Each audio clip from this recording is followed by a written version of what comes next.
Shout out to you, Diane. Diane is always one of our usuals over there on on YouTube. I see you left a comment. Hey, Diane, thank you for shouting me out as well too. So we got quite a bit we're gonna be covering tonight, man. We got quite a bit we're gonna be covering tonight. You know, like I say, if you guys have not heard of the actual candidate running for mayor up there in Chicago, Brian Johnson, he's letting you know that he plans on unveiling a plan to help migrants, refugees, and immigrants as well too. And he gave a comprehensive look at what his plan looks like as well too. So I'm gonna touch up on that. Got to touch up on this. I don't know if you guys heard, but Tennessee becomes the first state to pass a ban on public drag shows. So I want to go ahead and cover that as well too. And then we got to go ahead and we got to cover the actual Chris Rock Netflix special that was live. I believe that was Saturday. It came. Was it Saturday or Sunday? It was one of those days, Saturday or Sunday.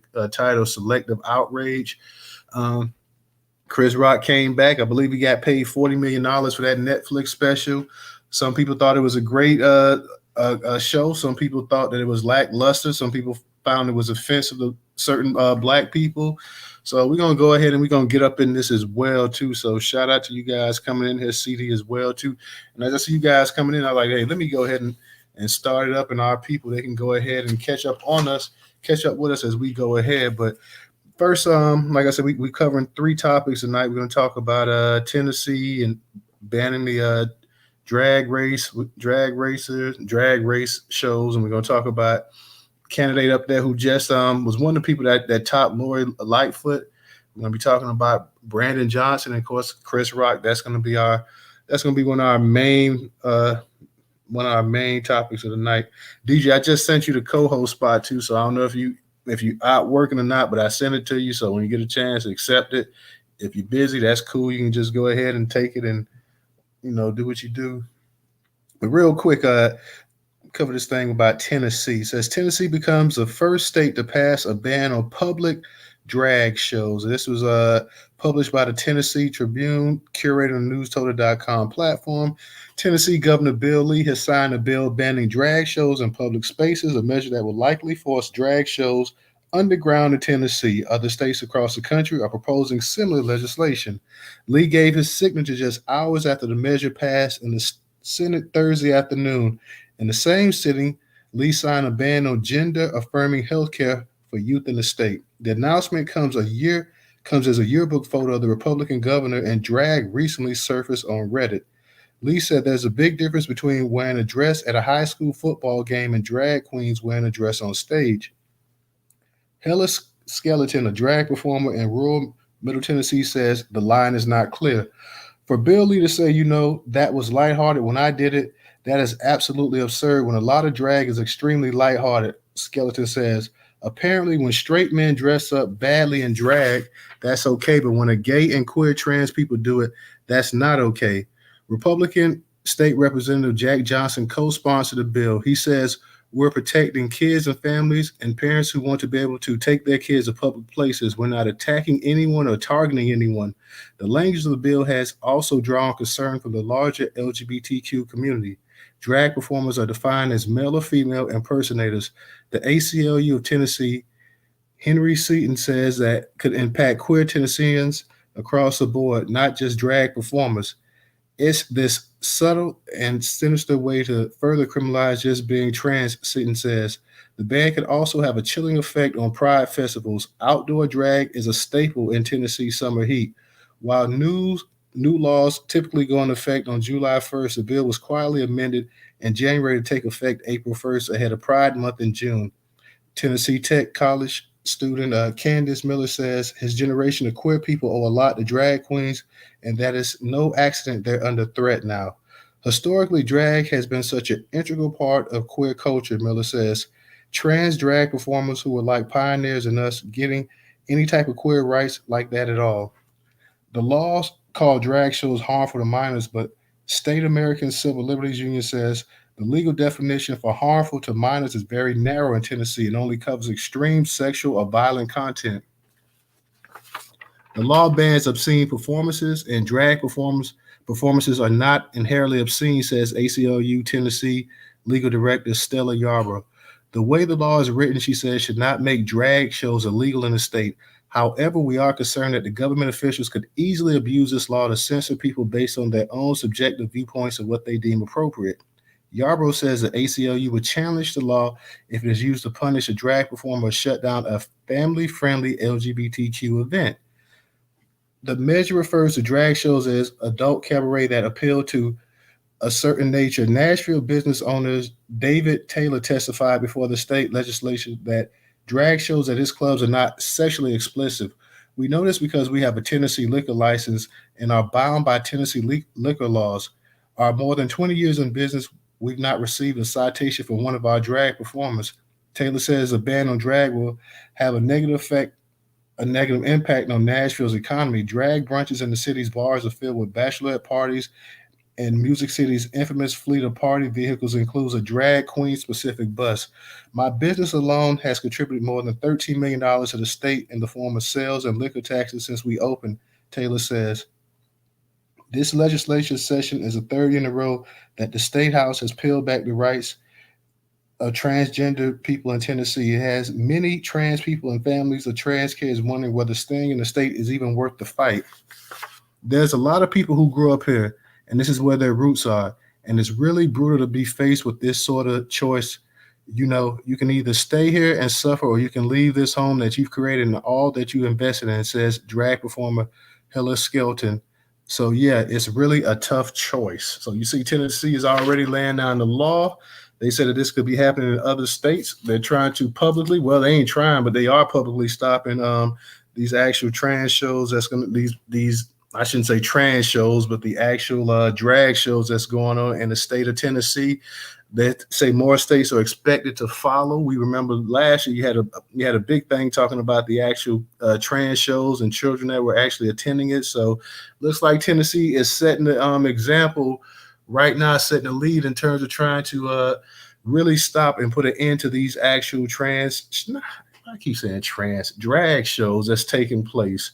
So you know the thing is that if I believe if you're going to have something like that, it needs to be, you know, away from kids and someplace where only adults. For if adults want to go to these actual drag shows, you know, you can't stop an adult for what they want to do. But you know, at some of these shows, you did have children, I know, in certain parts of the country that was actually attending some of these actual drag queen shows. And I don't really think that's where a child needs to be at an actual drag show. So like I said, if a grown-up wants to go and attend it, you know, that's their prerogative. But in terms of children coming there, no, that's a no. You can't have that going on. That is going to cause a lot of problems. So let me give a shout out to everybody coming up in the room real quick too. I see Volvo, I see Tech CD, Fly McFly, I see my girl Trouble. Of course, Diane gave you a shout out. I see Rera up in here, Leon as well too. I see DJ, you got the co-host and invite y'all. So this is the first topic that I want to touch up on, the actual what's going on in Tennessee. Also, let's not forget, and this is a little bit different, but you did have a Tennessee, I don't know if it was a congressman or something, talking about trying to bring back damn lynching as a form of execution as well, too. And that just really got people irate when he said that. Of course, he came back a couple of days apologizing like he doesn't know the history in a state of all places like Tennessee, of all of the lynchings that took place there. So they pretty much put an end to that as well too. What's going on, Nightfall? I see you over there in the YouTube world as well too. So I see my man Volvo finna come up here real quick and get his say in. What's going on tonight, Volvo? And yeah, we're gonna be touching up on this. We're gonna be touching up on the Chris Rock Netflix special as well too. I gotta touch up. If y'all don't know about this dude, Brandon Johnson, one of the top two that got in the runoff over Lori Lightfoot running for mayor of Chicago. You've got to hear this dude's platform here. He is making it no secret. He's trying to set up some kind of invisible black and brown coalition, and he's talking about black people, but everything in his actual plan that he's talking about, his itinerary, is nothing for black people whatsoever. So we're gonna touch up on that as well too. So what's going on, Volvo? Did you want to say something, get something in there real quick? I like to go topic by topic, but everybody just dive in on as soon as they come in. They just, I like to go topic by topic. The first topic you touched on was the drag show, and I just want to say thank God they stopped that. Thank God. That need to be all across the board. Period. like people. Yep. Is the LGBT, is they a part of that community? You talk about part of the drag? No, is the drag part of the LGBT? Oh yeah, drag, hell yeah. Right, but I mean, I don't, you never know because they change every week. There's so much stuff going on with that. It's so ridiculous, right? They want to say that it's not about the kids. We don't care if you're grown and you do what you want to do, but you is pushing it on the kids, and they want to act like we. They want to act like we not seeing the shit that's going on. That shit is inherently sexual. A kid don't need to be nowhere near no sexual shit. Period. A kid need to be a kid. You know what I mean? So I just want to say shout out to what was it, Tennessee? Yeah, that's Tennessee. That's laying down the law right now. Shout out to Tennessee for that. That's what it, man. That shit should be all across the board. That shit is ridiculous. Why would a kid need to go to a drag show? So what? The drag queen's about to become like Barney? When I was a kid, I wanted to go see Barney. I'm an 80s baby. We wanted to go see Barney. That was the fun shit. Chuck E. Cheese. That was the fun shit. What? Kids going to drag show? I want to go see the new drag show, mommy? Come on, man. This shit is ridiculous.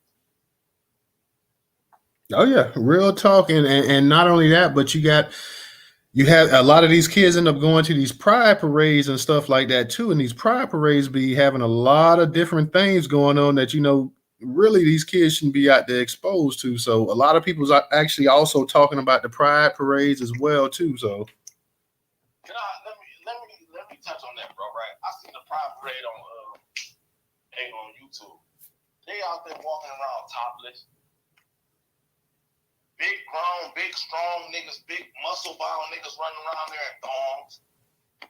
They out that bitch naked. They out there, some of them pride parades, they out there having sex in the street. That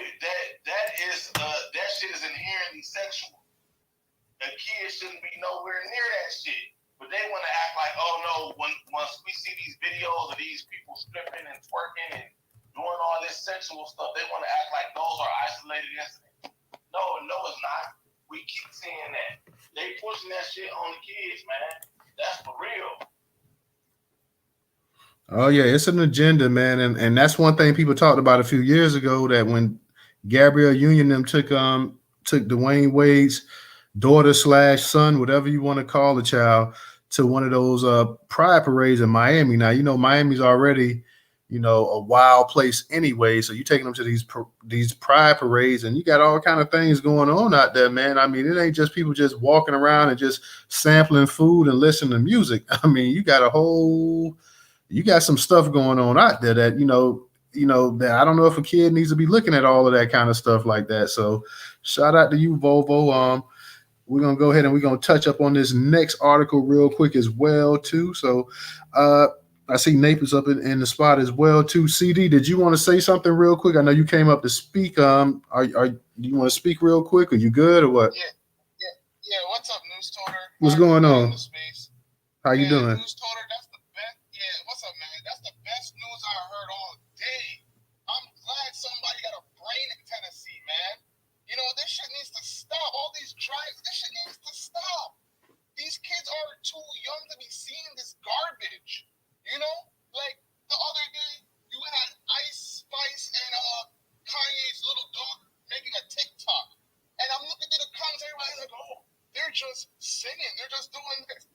Not even 48 hours. The girl is dressed up like Ice Spice. And if you listen to the lyrics, Ice Spice is talking about, yeah, your nigga is blowing my back out. These kids, when they see these drag shows, they're mimicking what they see. They need to keep that. That's grown people shit. Nasty grown people shit at that.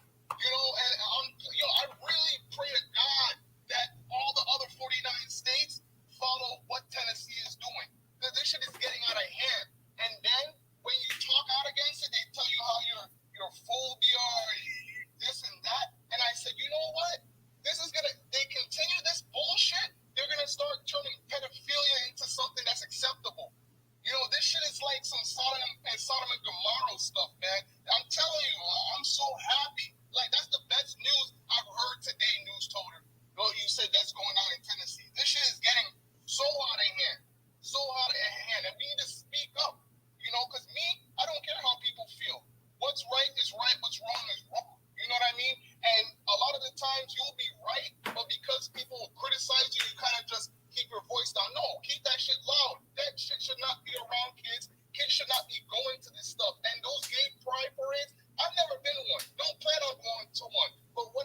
some of these people say that they're doing, or the floats are in shapes of people's genitals.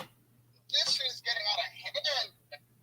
It's getting out of hand. And then these little kids see that, they mimic it, and then they're going to tell their friends, hey, man, you will never believe what I went to this weekend. And then they start telling their friends and making it seem like, man, this shit is getting out of hand. It's way out of hand, but yo, big ups Tennessee. Big ups Tennessee, man. But yeah, I just had to get that off my chest, Newstoter. No problem, man. And I don't think anybody in here would disagree with what you're saying. Real fast, brother. Go ahead. Right.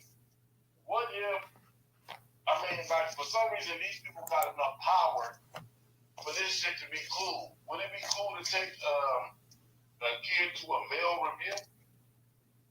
If it was straight men in there running around there naked, you know what I mean? Like, that would be unacceptable, or it wouldn't even happen. If it happened, Volvo, everybody in the world would be ready to crucify you. Yeah, like if them was straight men running around like at a male review, like what they used to be called, Chippendale dancers or something like that. I think that was for the women to chip in there, but just a regular strip club. If you took one of your nephews that was 13 years old to a strip club, a female strip club, people would have a fit. Yeah, they would have a fit. That would be instant child abuse. The police would be at my door and they would need to have to, at minimum, talk to me about hold on, bro. We need to make sure you ain't fucked up. Like, come on, man. I don't know what type of party people got on. Absolutely, real talk. And y'all, we're gonna hit the other articles up, but y'all already know in the space you're free to go back to whatever topic you want to go ahead. I want to go ahead because I'm gonna say the Chris Rock one for last, but I definitely want to touch up on this guy, Brandon Johnson, who's running for mayor of Chicago. Like I say, Lori Lightfoot, she got the boot. So now we got a runoff between him and the other gentleman. So yeah, you got to kind of hear this for yourself just to hear his platform, what he's talking about. This is from the Chicago Sun-Times. All of these articles are on the Jumbotron on the far right-hand side as well, too. Curator on the Newstoter.com platform. It says, mayoral challenger Brandon Johnson unveils plan to help migrants, refugees, and immigrants. Once again, published by the Chicago Sun-Times, curated on the Newstoter.com platform. Defying forces seeking to divide blacks and Hispanics, mayoral challenger Brandon Johnson vowed money to give immigrants, migrants, and refugees seeking asylum in Chicago a greater voice in their government. There's enough for everyone in this city. No one has to lose at the expense of someone else winning. We are disrupting that mindset, Johnson said, referring to historical political tensions between blacks and Hispanics centered on the fight for jobs and contracts. It's not about a single pie. It's about making multiple pies. Whatever it is, there's going to be enough for everybody, Johnson added. This disruption that people are afraid of, you don't got to be afraid of the people because that's who belongs on the fifth floor in the first place. Johnson unveiled what he called his plan for sanctuary and immigrant justice at the Plaza of Americas outside the Wrigley building on North Michigan Avenue, flanked by the leaders of a 100-plus member group he called the Latinos for Johnson. The plan accuses Mayor Lori Lightfoot's administration of having bulldozed its way through difficult decisions about migrant resettlement without care or forethought, failing longtime residents and arriving migrant families. Even worse, welcoming migrants into our city with no real plans has left many stranded across Chicago, sleeping on trains and floors, Johnson plan states. Among his proposals is to work with Governor J.B. Pritzker and the Democratic-controlled Illinois General Assembly to pass legislation to allow all parents and taxpayers to vote in school board elections regardless of their citizenship or status. Yikes, my man, talk about having people vote whether they're a citizen or not. Another mayoral challenger, U.S. Representative Jesus Che Garcia, also embraced that idea in his immigration platform released Monday afternoon. In that plan, he pledged to make sure non-citizen taxpayers and undocumented parents can vote in local school board elections as they do in their local school council. Among other items, Garcia also said he would ensure comprehensive language access for all parents and CPS in all government agencies. Johnson's plan, meanwhile, Also would create a non-citizen advisory board for the Chicago Board of Education, give migrants and refugees a real voice in policing policy and public safety by appointing non-citizen representation to the 7-member Community Commission for Public Safety and Accountability, Chicago's fledgling civilian police oversight commission. Broaden the special status afforded to unhoused Chicago public school students in temporary living situations to include migrant children, making them eligible for benefits such as micro grants and transcript waivers. Drop a new city funding formula that accounts for language needs and the needs of migrant and refugee students.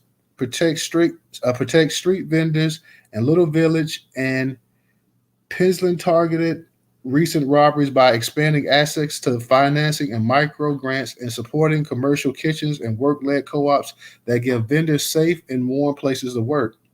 Turn Lightfoot's lackluster Office of New Americans into Office of Migrant Protection and Integration to support migrant families and develop a comprehensive city plan for asylum seekers and new arrivals in partnerships with the city council and community groups. Build a permanent housing for all unhoused, including asylum seekers, by raising the real estate transfer tax on high end home sales. Increase dedicated funding to immigrant protection and integration to support immigrants bused to Chicago from Texas and other border states. That funding will be far more than $5 million in Lightfoot's $16.4 billion 2023 budget. We're going to make sure that all protective legal services are fully funded, Johnson said. No matter if you're a migrant, an immigrant, or an asylum seeker, you will have safety, security, and sanctuary in the city of Chicago. Johnson didn't say what his plan would cost, but he cited the tax the rich plan he has already announced to bankroll $1 billion in new spending on public school transportation, housing, healthcare, and job creation. Let me see. I see I got my man Ray coming up here. Let me go ahead and improve you real quick, Ray. The billionaires and the big corporations, you're going to have to pay your fair share in taxes, said Johnson, a Chicago teachers union organizer who has received $970,000 in additional contributions over the last week from the CTU, SEIU Healthcare, SEIU Local 73, and the Illinois Federation of Teachers. During a television forum last week on Fox 32 Chicago, retiring Alderman Roderick Sawyer, another mayoral challenger, said he's spoken to several Woodland residents about the shelter Lightfoot opened at the shuttered Wadsworth Elementary School at 6420 South University Avenue. It's not that you don't want to help migrants. They just feel that you're being left out and they're not being helped. We want to be able to do both, Sawyer said. Lightfoot said the biggest challenge Chicago faces after receiving 5,140 immigrants from the southern border is that those here legally have to be able to work. The federal government has to create a pathway for them to be able to transition from shelter system into gainful employment. We must get these folks work permits now, she said. I can put every single one of these able-bodied adults to work today if the federal government would give them the authorization to work. It's not right. It's not fair. And frankly, it's un-American that we invite these folks here. We let them live legally in our cities, but then we don't allow them to work and take care of themselves and their families. First off, nobody invited them here. Let's be honest here, Lori. I know you're not in any power, but nobody invited those folks here. They came here seeking a better life, and you can't blame people for wanting to seek a better life. But let's be for real. They didn't just roll out the red carpet and say, "Hey, come on over here and make it, and let's just cuddle up and be buddy and this and that and go ahead and come to America." No, these people came over here because they were looking for a better life. Like I say, I'm not gonna hate against somebody for that, but let's not act like that we just open the door and we say, "Come on over here." Secondly, Johnson's out of his office rocker. All of this plan that he's got talking about, not one, any of these plans are specifically talking about anything for black people. So you're gonna sit up here, man, and you're gonna carve out an entire. You're gonna change the way politics are run in Chicago, so you can go ahead and secure the migrant vote, the immigrant vote. You're talking about opening up pretty much the floodgates for asylum workers to come over here. I mean, if people thought Lori Lightfoot was bad, This dude here poses a real threat to being even worse than she is. What he said made absolutely no sense whatsoever. Now you're gonna sit up here and and then he's talking to people talking about the black and brown tensions. Well, tell me, my boy, do you think rolling out the red carpet that's gonna ease the black and brown tensions, especially on the black side? How do you think the other black Chicagoans or whatever you call them, how do they feel that you're talking about doing all of this for people, some of them that just got here?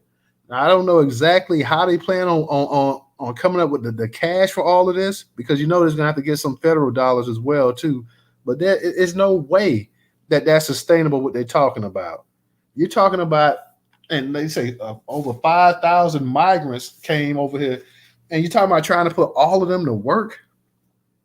I mean, I don't really know exactly Johnson's plan, and he's got the backing of the teacher union up there in Chicago. So apparently, a lot of the teachers in Chicago, they're backing this dude. They stand with Johnson. So this sounds like definitely, and it's no wonder that this is a sanctuary city right here. But this plan here is just total failure coming up right here, and we'd be interested to see exactly who's our other alternative. I forgot what was a guy named Vollis or whatever. I think Vollis is. You got Johnson, I believe it was Vollis was the top two.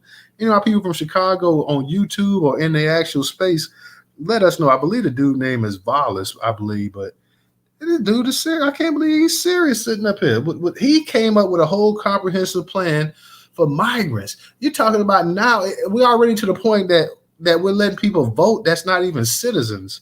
You talk about expanding them, having them have a say. You don't have no say in no policing. You're not even a citizen. You have no say in policing. You should have access. Thank you, Diane. That's how you pronounce it. Valis, whatever. That's the other candidate.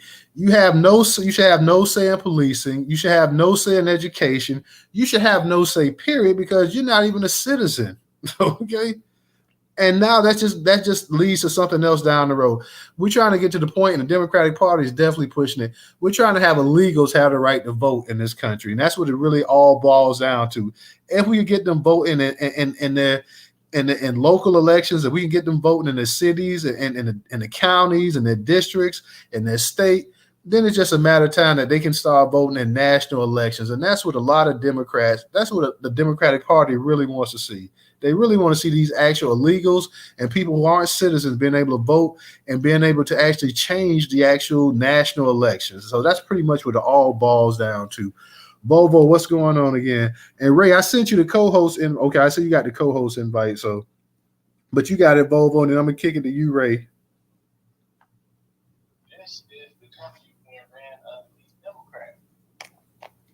If you pay attention, look at who running shit. Democrats. Now they trying to look. They want to be all inclusive and just let anybody and everybody in. That's why we need to be voting for Trump. A lot of black people, Trump went over a lot of black people head. I mean, he really did because the Trump supporters are so racist. But Trump himself is trying to do the right thing for America. But it went over everybody's head. I kept saying it. Let's vote for Trump. Vote for Trump. Vote for Trump. But now, black people need this. We need this Joe Biden shit going on right now. Look at this shit. Look at this shit. Trump just did a video talking about he's going to support the nuclear family. He's going to roll back all this shit. He said the first thing he's going to do as soon as he get in office is start deporting motherfuckers. We should be voting for Trump. We need to go talk to our people. Y'all, if you can hear my voice, we need to be talking to our mother, to our uncle, to our kids. If they're going to be old enough to vote in 2024, we need to be talking. We need to preach this shit. We need to really lay our case out and say why why Trump is good for black people and good for America. This shit is going to hell under Biden. It really is. We about to go to World War III. We're no World War III when Trump was in office. This has got to be the worst ran country that I can think of in my lifetime. I'm 36. So I don't know. I don't like this. Got to be the worst. Probably the crack epidemic. Yeah, the crack epidemic was much worse. But this is one of the worst times. This is one of the worst presidents ever, man. I land my plane. I'm gonna drop down, bro. All right, appreciate that, Volvo. Let me go ahead and kick it. We're gonna get the U Ray, then we're gonna get the U original. Then I'm gonna touch up on the Chris Rock special from Netflix. So in case y'all haven't seen that, Chris Rock came out. Chris Rock was saying some stuff in there that kind of like rubbed a lot of people the wrong way, and I'm sure some people thought it was great. Some people kind of, I don't know about Let me that. say this too, bro, real fast, and then I'm gonna drop down. Chris Rock a Democrat. But yeah, most entertainers are like most black entertainers are, I should say. Go ahead, Ray, and then we're gonna kick it to original. Hey, what's going on, everybody? I'm gonna be real quick because I'm a little busy, but I was just gonna say something I heard you say about the illegals. But basically, you're right. They do want to get the illegals to the point where they come over here and they can start voting in the national elections. The problem that they having is the second illegals get over here, the first thing they do is start voting Republican. And that's what they haven't figured it out yet. They keep bringing their people over here. They keep jumping to that side, but they can't. But at the same time, they keep trying to shit on the black vote. It's really, eventually we got to catch on because that's what everyone else is doing. Everybody else is on that stuff. Like, if you're gonna want our vote, you got to do something for our group, something specific. But with us, man, it's just hey, we just gonna vote blue no matter who, man. If it take 200 years, we gonna do it till we get it right. And I don't know. I just can't do that anymore. I'm laying right there. And Johnson is telling you straight up to kiss his ass. I mean, if you come up with some crap like that and you draw some stuff up like that, and this is what you actually talking about, this is you actually took time to write this crap together, talking about this is your plan, what you plan on doing. Yeah, Johnson is telling you to kiss his behind. He's been nice about it.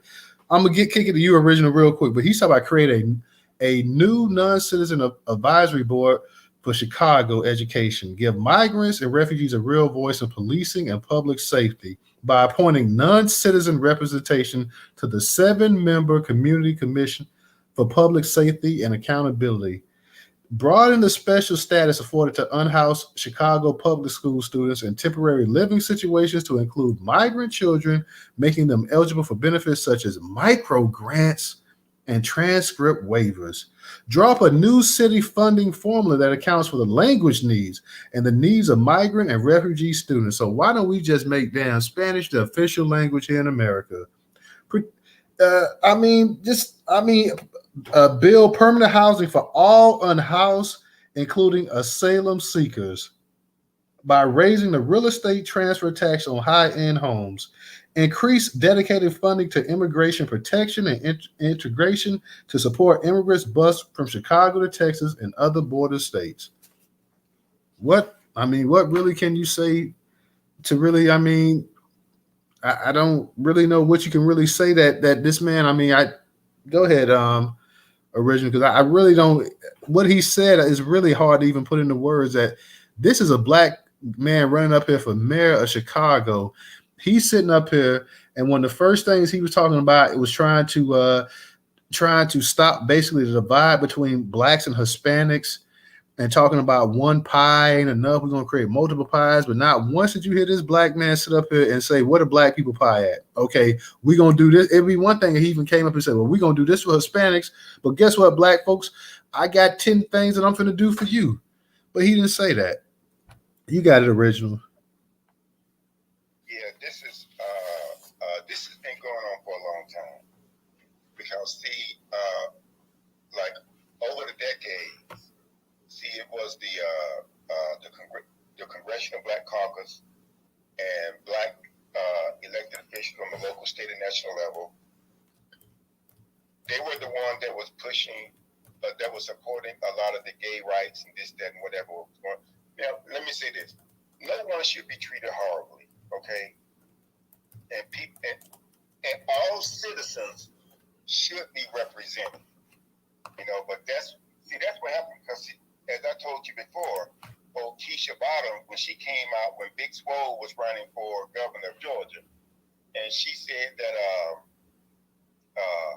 black man was receiving misinformation, and I have a copy of her. I got a screenshot of her platform when she ran for mayor of Atlanta, and she had what she was going to do for the gay community, but nothing for black folks. Same thing with the current mayor. I think what they're doing now is this. See, they're looking and say, well, what are you black folks gonna do? The Republicans don't want you, so you don't have no choice but to vote for the Democrat. Oh yes, I do. I have a choice. I have a choice that I can just not vote. I have a choice. I can vote for the Republicans, and let them run these bastards up out of town. See, that's what they're banking on. That they're under the assumption that black folks don't have a choice. But black folks, if you know what's good for you, you would not vote for these people. They have already turned their backs on us, and what they're trying to do now is help the illegal aliens just nail the top on, so we can't get out. They would, you would never hear them. Just like the lady who's over HUD now, Marcia Fudge, and I mentioned this before, and she said that this was around 2014. She just made a bold statement. Well, I don't just represent black folks, but when I looked at the demographics and Akron, Ohio, the black people outnumbered the whites and Spanish speaking combined. But yet you're gonna make a statement like that. See, I think part of the issue is that too many black people, they're not looking at these people's platform. They've been given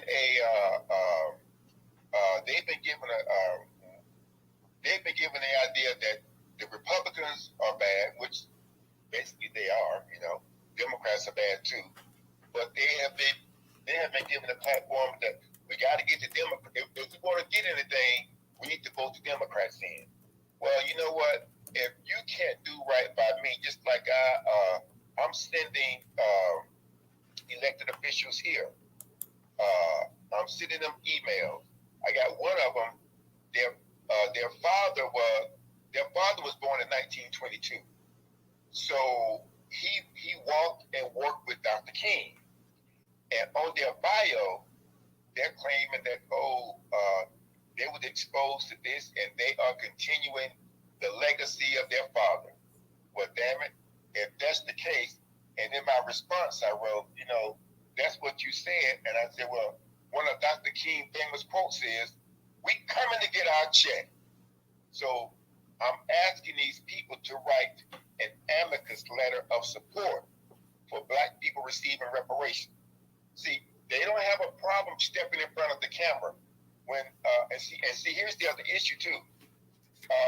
There is a bill going through the Georgia legislature, this so-called anti-Semitism, and I'm citing that in the email that's going to the state representatives. That look, I understand that you're going to support and vote for this bill, but see, here's the issue: Jewish people are 1.2% of the demographic of the entire state of Georgia, and black people are like 33 to 35%. So why aren't you representing us, since we are a greater majority? But yet somebody can throw a flyer out and they can say, "Oh, that's anti-Semitic," and they get your support. Meanwhile, we don't get a damn thing from you. This is insane, and it's because too many black people do not want to get involved. They don't want to say anything, And then see, here it goes again. You talked about the drag queen stuff in Tennessee. Again, it was the black elected officials, supporting this. Meanwhile, they never did anything for us.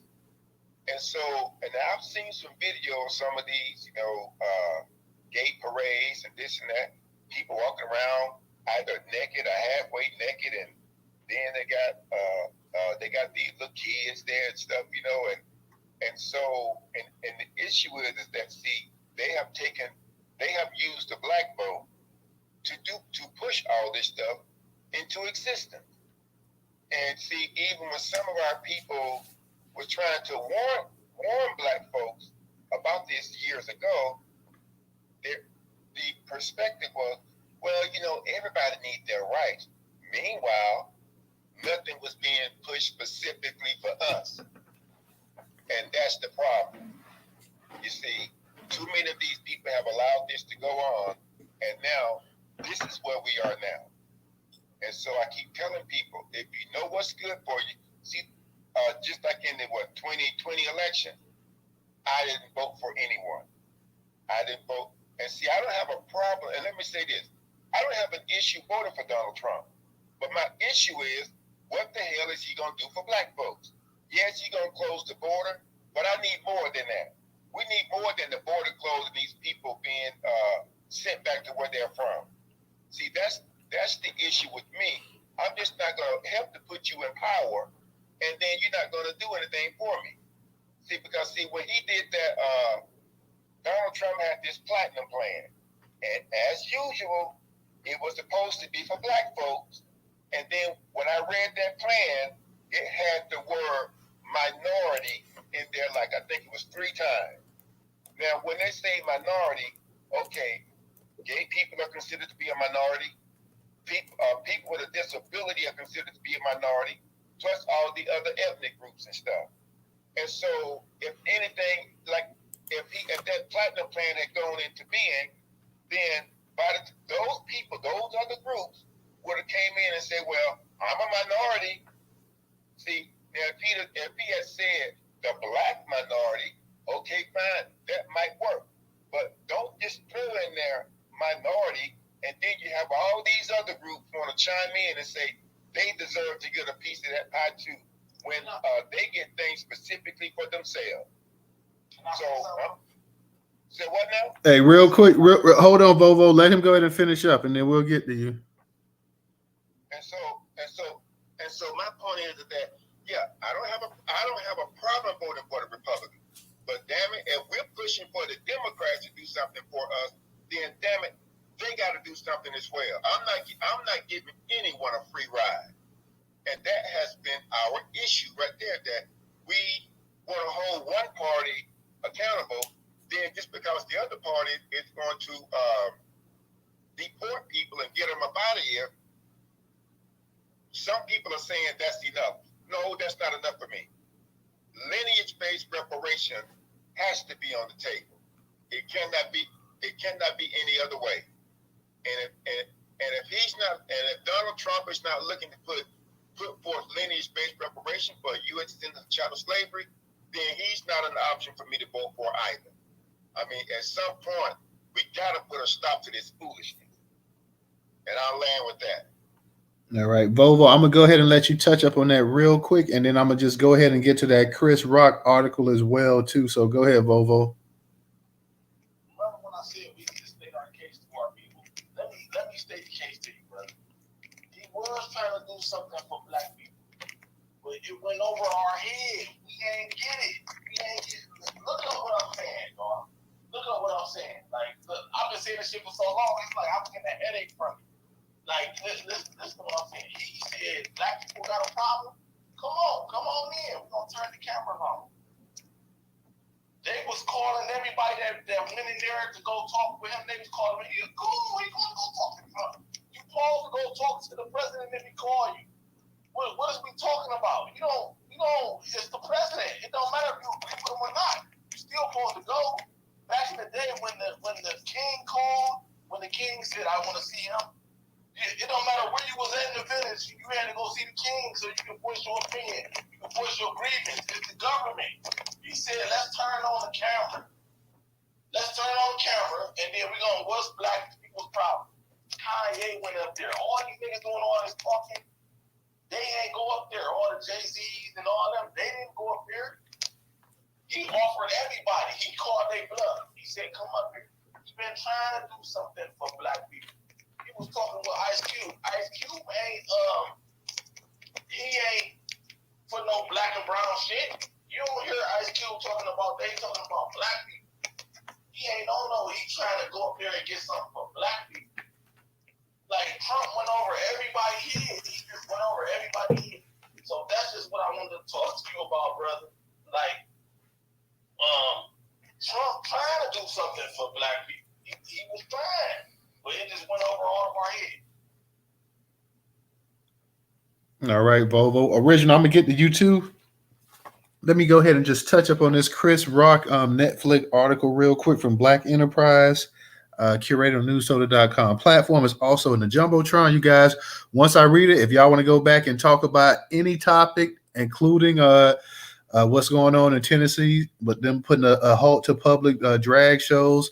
If you guys want to talk about Brandon Johnson and his pro-immigrant platform that he's running for to become the mayor of Chicago, or if you want to talk about what went down with Chris Rock and Netflix special, then you can go ahead and do that as well too.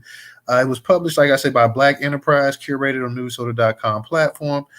Chris Rock addresses Oscars incident during his Netflix special. Comedian Chris Rock has finally responded to the Oscar slap during his stand-up selective outrage at Baltimore's Hippodrome Theater, which streamed live on Netflix this weekend. I'm going to try to do a show tonight without offending anybody. I'm going to try my best because you never know who might get triggered, Rock said during his opening. People always say words hurt. Anybody who says words hurt has never been punched in the face. After this reference to the slap heard around the world, Rock held all the jokes about the incident until the very end of the show. You all know what happened to me getting smacked by Suge Smith, Rock said. It still hurts. I got summertime ringing in my ears, but I'm not a victim, baby. You'll never see me on Oprah Girl crying. I took that hit like Pacquiao. Rock talked about Smith's violent response to his joke had more to do with something Will Smith is dealing with. His wife was having sex with her son's friend. I normally would not talk about this, but for some reason they put that on the internet, Rock said, referring to Jada Pinkett Smith's entanglement with singer August Alsina. What's her name? Alsina, whatever his name is. She hurt him way more than he hurt me, but Rock doesn't appear to hold any ill will towards Smith. I love Will Smith my whole life, Rock said. I have rooted for Will Smith my whole life. Now I watch Emancipation just to see him get whooped. How come you didn't do nothing back that night? Rock said. People have asked him, because I got parents. You know what my parents taught me? Don't fight in front of white people. Rock's stand-up lasted just an hour. He touched on several topics such as woke and cancel culture. I have no problem with the wokeness. I have no problem with it at all. I'm all for social justice. I'm all for marginalized people getting their rights. The thing I have a problem with is the selective outrage, Rock said. You know what I'm talking about. One person does something, they get canceled. Somebody else does the exact same thing, nothing. You know what I'm talking about? The kind of people who play Michael Jackson songs but won't play R. Kelly. Same crime.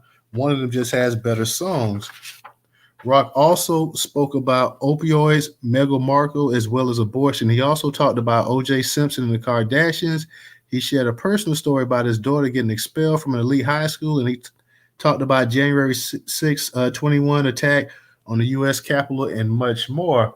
One thing I will say Chris Rock always talks about, he always makes mention of O.J. Simpson. He always talks about O.J. Simpson basically being a murderer. And he kind of, he put that into a joke. He made it into a bigger joke. He was able to go ahead and talk about O.J. and then talk about, and for those who haven't seen it, I don't want to really give away too many spoilers, but I do want to say that he always refers to O.J. Simpson as a killer. He pretty much was saying that, Michael Jackson, we know R. Kelly is convicted of the charges he was convicted, but Michael Jackson was never convicted. But Chris Rock constantly talks about Michael Jackson as being convicted as a child molester, and he was never convicted. He was acquitted, and not only that, the people that actually that accused him of that, a lot of people, the family members and the kids themselves, you heard different things and they were put up to it. So he always says that he mentioned something about Meghan Markle as well too, and basically saying that that wasn't racism because they were saying how dark the child was and talking about how we all look at each other's ears when we have a baby to see how dark the baby was going to be. He had quite a few colorism type jokes mixed up into his comedy show. For those I don't know who didn't see it.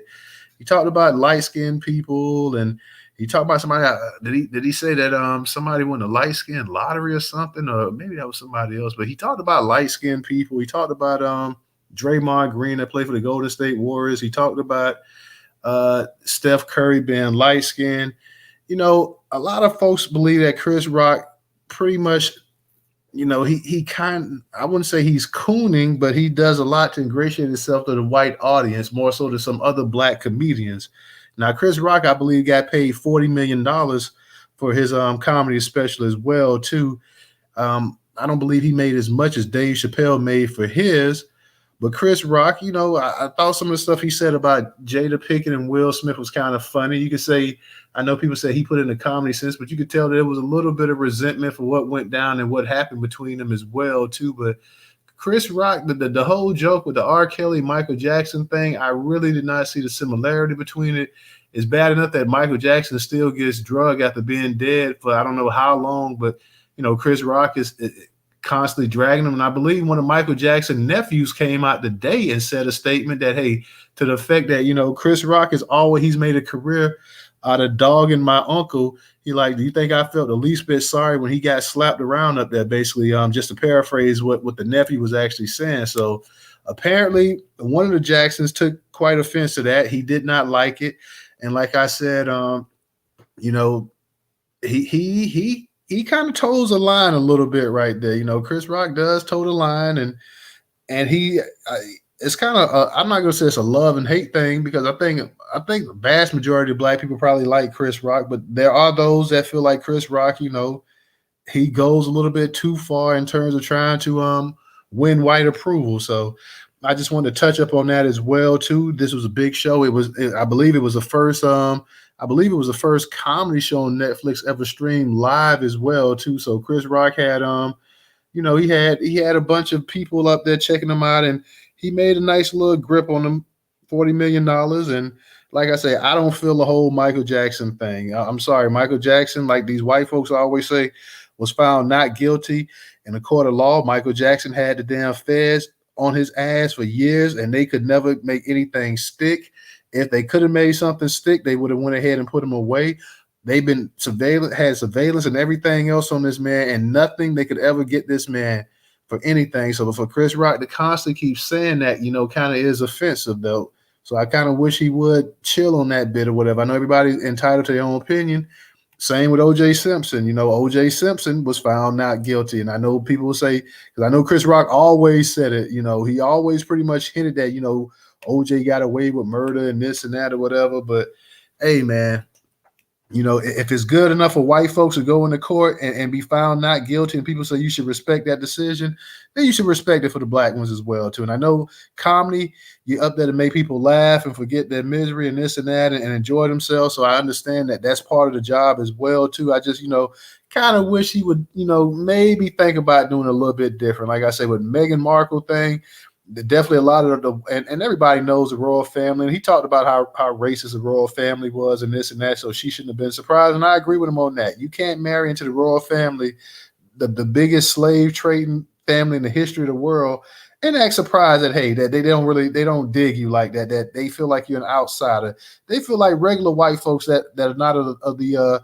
royal family, the crown or whatever, are beneath them. So you know they're gonna think that a woman that's a mixed blood coming from America, a commoner, is not good enough to marry into their family as well, too. So Megan, you kind of should expect that. But some of the stuff he was saying, you know, and these white folks, especially some of these conservatives and stuff like that, when they can point to examples, well, Chris Rock said this, they'll take what comedians say. Oh, well, so-and-so said that this was here, okay. So they'll use those kind of talking points. So I just want to touch up on that real quick as well, too. But yeah, Rock kind of at time on people on YouTube like, yeah, good for the nephew, Michael Jackson speaking up.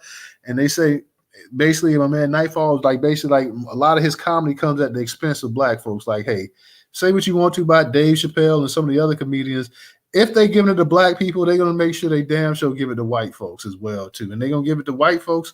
A lot of our best comedians gave it to white folks even more than they gave it to their own. So I'm going to just touch up on that real quick. Original, I'm going to let Trouble come up in here real quick, and then I'm going to get back to you.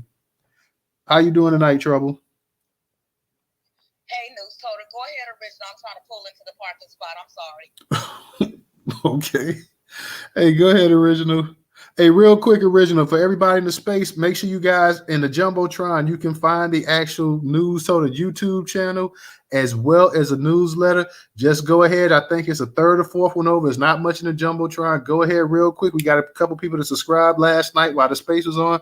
Go ahead and subscribe now, guys. Please go ahead and help us grow. We're trying to constantly get bigger. So go ahead and subscribe to that YouTube channel when you get a chance. Also subscribe to the actual newsletter as well too. If you can, support us on Cash App. That's $Newstoter. That is $Newstoter. Newstoter is the largest Black-owned, Black American media curation platform today in America. Once again, that is $Newstoter.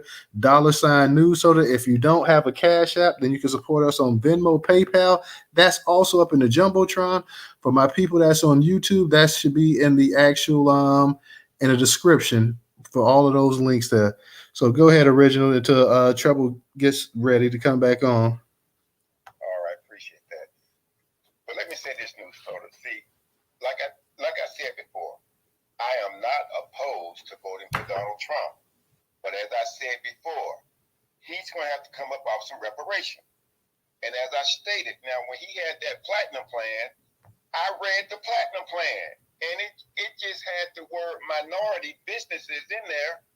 And again, that right there is deceptive. So, okay, fine, yes, I want to see how these illegal aliens deported, but at the same time, I'm not giving up my vote. And what you was given to me, you've already thrown the trick bag in there by using that word minority. No other group in this country has suffered more than we have. But yet, you're going to put something out there that states that when you use that word, that ambiguous word, minority, then all these other people come up here trying to say, well, that's what it is. I'm classified as a minority. No, I'm not falling for that crap anymore. If you're going to deal with black folks, then damn it, deal with us. All these other folks are not to be included with us. Now, I'm not going along with that. No, yes, he said black people built this country, but okay, but a lot of that is true, but yet you got to back it up with some reparations. Now anybody can say whatever, but I'm not just listening to your rhetoric, and then I'm gonna get all goo goo gaga and say, yeah, I'm gonna go out there. No. Damn it, I want my, like Dr. King said, we coming to get our damn check, and I want my check, and if we work this properly, we can get this check within our lifetime. So, no, I'm not giving him a get out of jail free card. It's just not happening. No. Now, with Chris Rock is nothing but a punk. Now, he said, I saw excerpt. I'm not going to watch that special. I saw excerpt where he said the reason he did not hit Will back is that he got parents. Then he going to say, and my parents said, don't fight in front of white folks. I'll be damned if I'm going to let somebody bitch slap me, and I'm not going after their ass. You see, my mama told me, said, somebody hit you, beat the hell out of them. I don't care where you are. You better not come home unless you beat the hell out their ass. I know that much. I mean, that right there is nothing. That's what a bitch would say. Chris Rock is a bitch. I don't care what anybody say. Now the way he talked about Michael Jackson, but see, he left out the part what this little white guy he recently passed. His name is Aaron Carter. It was when Oprah did that Neverland issue. He said that they offered him $1 million to say that Michael Jackson touched him. He said it never happened. He said he stayed at Michael's house. Said sometimes they may have slept in the same bed or fell asleep on a sofa together, whatever. He said Michael Jackson never touched him. And you were right, Newstoter. Those people that filed them charges against Michael Jackson, they came out later and said that their parents put them up to that. So to say that about, trying to equate Michael Jackson with R. Kelly, that shows me that you go along with the white folks. Because only a bitch would do that, and Chris Rock is a bitch. Because, I've been asking brothers that I know. I said, if another brother hit you like that in the public, what would you do? They all said, I'll beat his goddamn ass. Now, ain't no, I mean, I don't care. See these black folks, if y'all remember now, they was talking like, oh, the Oscars, that's dignified. Hey, dignified my ass. Let somebody hit me. Oh, I'm going to lay some hands on your ass. That's what's going to happen. You know, and so, but like I said, no, Chris Rock, that's all he has done. He has made his money off of throwing black folks under the bus.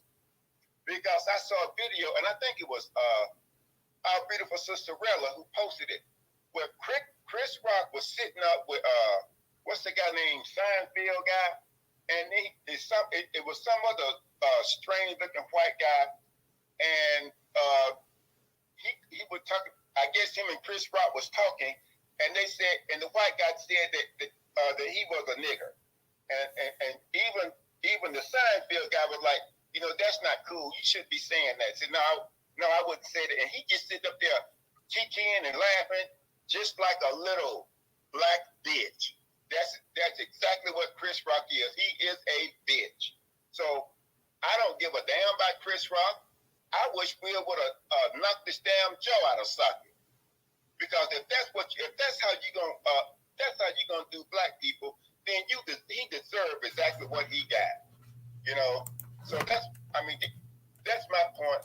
And then as far as I think what we need to stop doing too is that how do we know these old stank white people in England?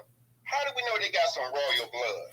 Ain't no such. Them white folks ain't got no damn royal blood. They just some stank white folks that took control of something. That's it. So I don't call them royal or nothing. They just some stank racist white folks. And I think people need to start understanding that. It's the please, come on. Hell, I got more down royal. If there is any, I got more down royal blood than all of them put together. Because I'm a descendant of the original people on this planet. So hell no, you ain't no damn royal. See, people put this stuff in people's mind, and they just believe it. They believe it to be true. You know, when you're told a lie long enough, it's still a lie, but some people just believe it to be true. But I'm gonna land with that when that Sister Trouble get up in there. But I just had to say that Chris Rock is the bitch. Appreciate that, original. Let me give a shout out to my girl Diane for her contribution on PayPal. Thank you, Diane. Much appreciated. Let me say this real quick too before we I kick it to Trouble.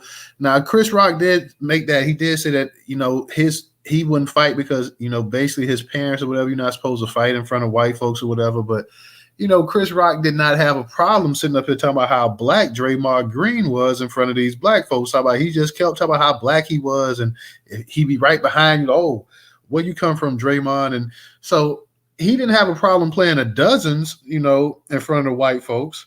So I definitely don't think, I'm pretty sure his parents never told him, you know, Chris, if somebody comes up and slaps the shit out of you in front of white folks, don't fight them back because white folks are just going to sit up there and look at you. No, just be like, well, hey, you know, like he said earlier, Will Smith is a big man. Will Smith is a much bigger man than you. And you didn't think you could beat Will Smith. That's just pretty much what it was. You know, Will Smith caught you off guard. He slapped you. You kind of, and just be real. You like, this is a big dude compared to you. Chris Rock ain't but so big. And like, hey, I ain't trying to tangle with this boy. So that's pretty much what it was. But to sit up here and talk about, you know, my parents told me not to fight in front of, but hey, your parents, I'm sure if you could sit up here and play the dozens and talk about how black this one Negro is and this and that or whatever, and how black this and black that or whatever, I'm sure they wouldn't have a problem with you actually, you know, defending yourself after being assaulted on national TV. Really worldwide. Everybody in the world saw it. So, Trouble, you got to go ahead.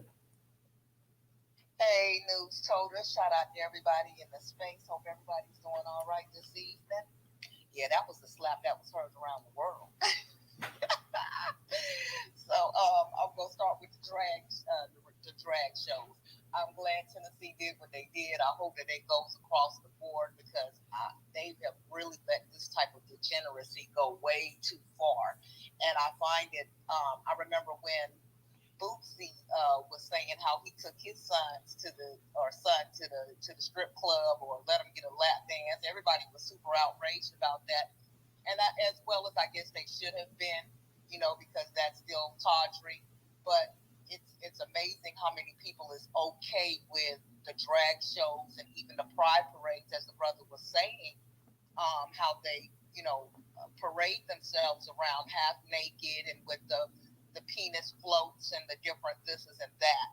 And so it would be my hope that they would kind of curb that in all cities and all, in all states around. And I hope this kind of sparks something up. It probably won't, because the white man is perverted, and this is part of his perversion. And we have, for a long time now, we've had a lot of undercover LGBT people inside our legislators from state to state and in Congress. And now that they're all able to come out, you don't really see them fighting as hard to make some of this nastiness, just kind of, curbed. So, but I guess we'll have to wait and see about that. Chris Rock has always been somewhat anti-Black-ish a little bit, or maybe anti-Black woman. And I found it funny that his parents didn't teach him to fight in front of white folks, but his parents didn't teach him about how not to constantly go after Black women. And throughout his career, he's had a bad habit of going after Black women specifically. He doesn't go after the white woman the way that he's always went after the Black woman. So why come your parents didn't teach you not to degrade your own women in front of white people? How is it that your parents didn't teach you to fight your ass back, but your parents didn't teach you not to, make comedy shows where you call a Black woman a bitch? See, you call Will a bitch, then you turn around and call Jada a bitch. But see, you got that smoke for Jada. You have a lot of smoke for women, but you don't have for men. So what is it that your parents are really teaching you? Your mama didn't teach you that. You was a scared ass little boy. You should have just said that you was scared. You should have took that smack and went your ass home.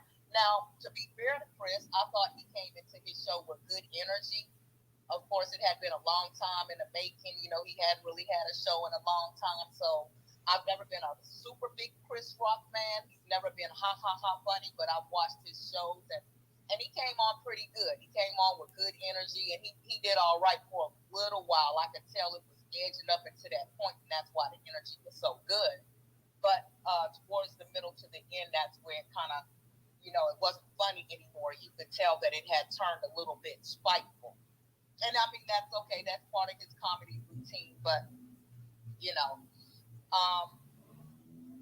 Brandon Joe, it's really getting to be frustrating at this point, dealing with these Black people who come into, who are running for office, and they keep elevating the type of Black people who specifically don't want to do anything for us, who always have all of these big plans that sound so wonderful and good for everybody but us.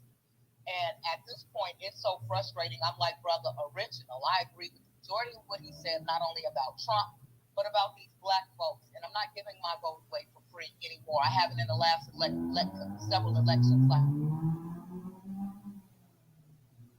Sorry, I was getting a phone call in. So it's frustrating when you hear someone who's Black who would think that you would get it, talk about what you're going to do for the migrant class and give them a voice in things that Black people have yet to get a voice in. We don't have a voice in policing. We don't have a voice in all of these different boards that you want to give these migrants who are just now getting here a voice in. And the sad part about it is our government gives funding towards, the migrants and stuff coming here, towards their housing, towards their education. And you could say, okay, well, I'm going to get, $1 million, like a $1 billion plan that's going to come in. But that's the sad reality is that it's not going to go towards us. It's all going to be geared towards them. Our schools who are already overwhelmed are going to be even more overwhelmed with all these people coming in. And if you have separate schools for them, then how is that fair? Because whatever funding that would have came to us is now going to be migrated back over to them. And so at this point, it just really kind of feels like nobody deserves our vote.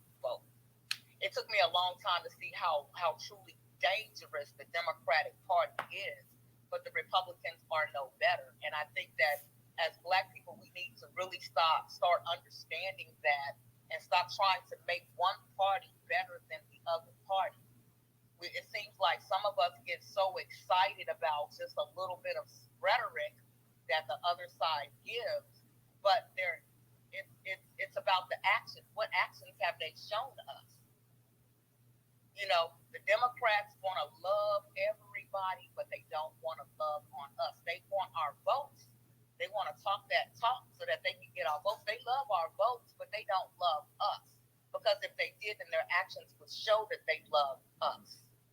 You know, Biden keeps walking his little funky ass out on some kind of goddamn bridge, you know, but where are the policies that come with the reason for why you're walking on that funky ass bridge trying to pretend like with all of this symbolism? You know, Donald Trump, I done said it plenty of times in this space, and I'm going to say it again. Fuck Trump. Stop. That cracker don't love no goddamn body. He don't love us. If Trump wanted to do something for us, but Black people, we weren't paying attention. Oh, we was paying attention. We was paying attention. We pay attention to the fact of what he was saying. But when you are the president, he is not our king. He is not a king. So he ain't no king. You don't get to call Black people to whistle for us like some kind of goddamn dog show up just because your monkey ass called for us. Just because you say come and talk to us, you're not our king. Stop looking at these crackers like they some kind of goddamn kings. They not.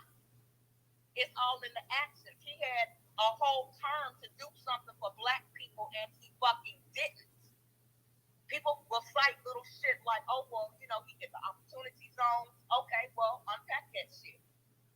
When you go look at the opportunity zones in the areas, very few Black people benefited from that.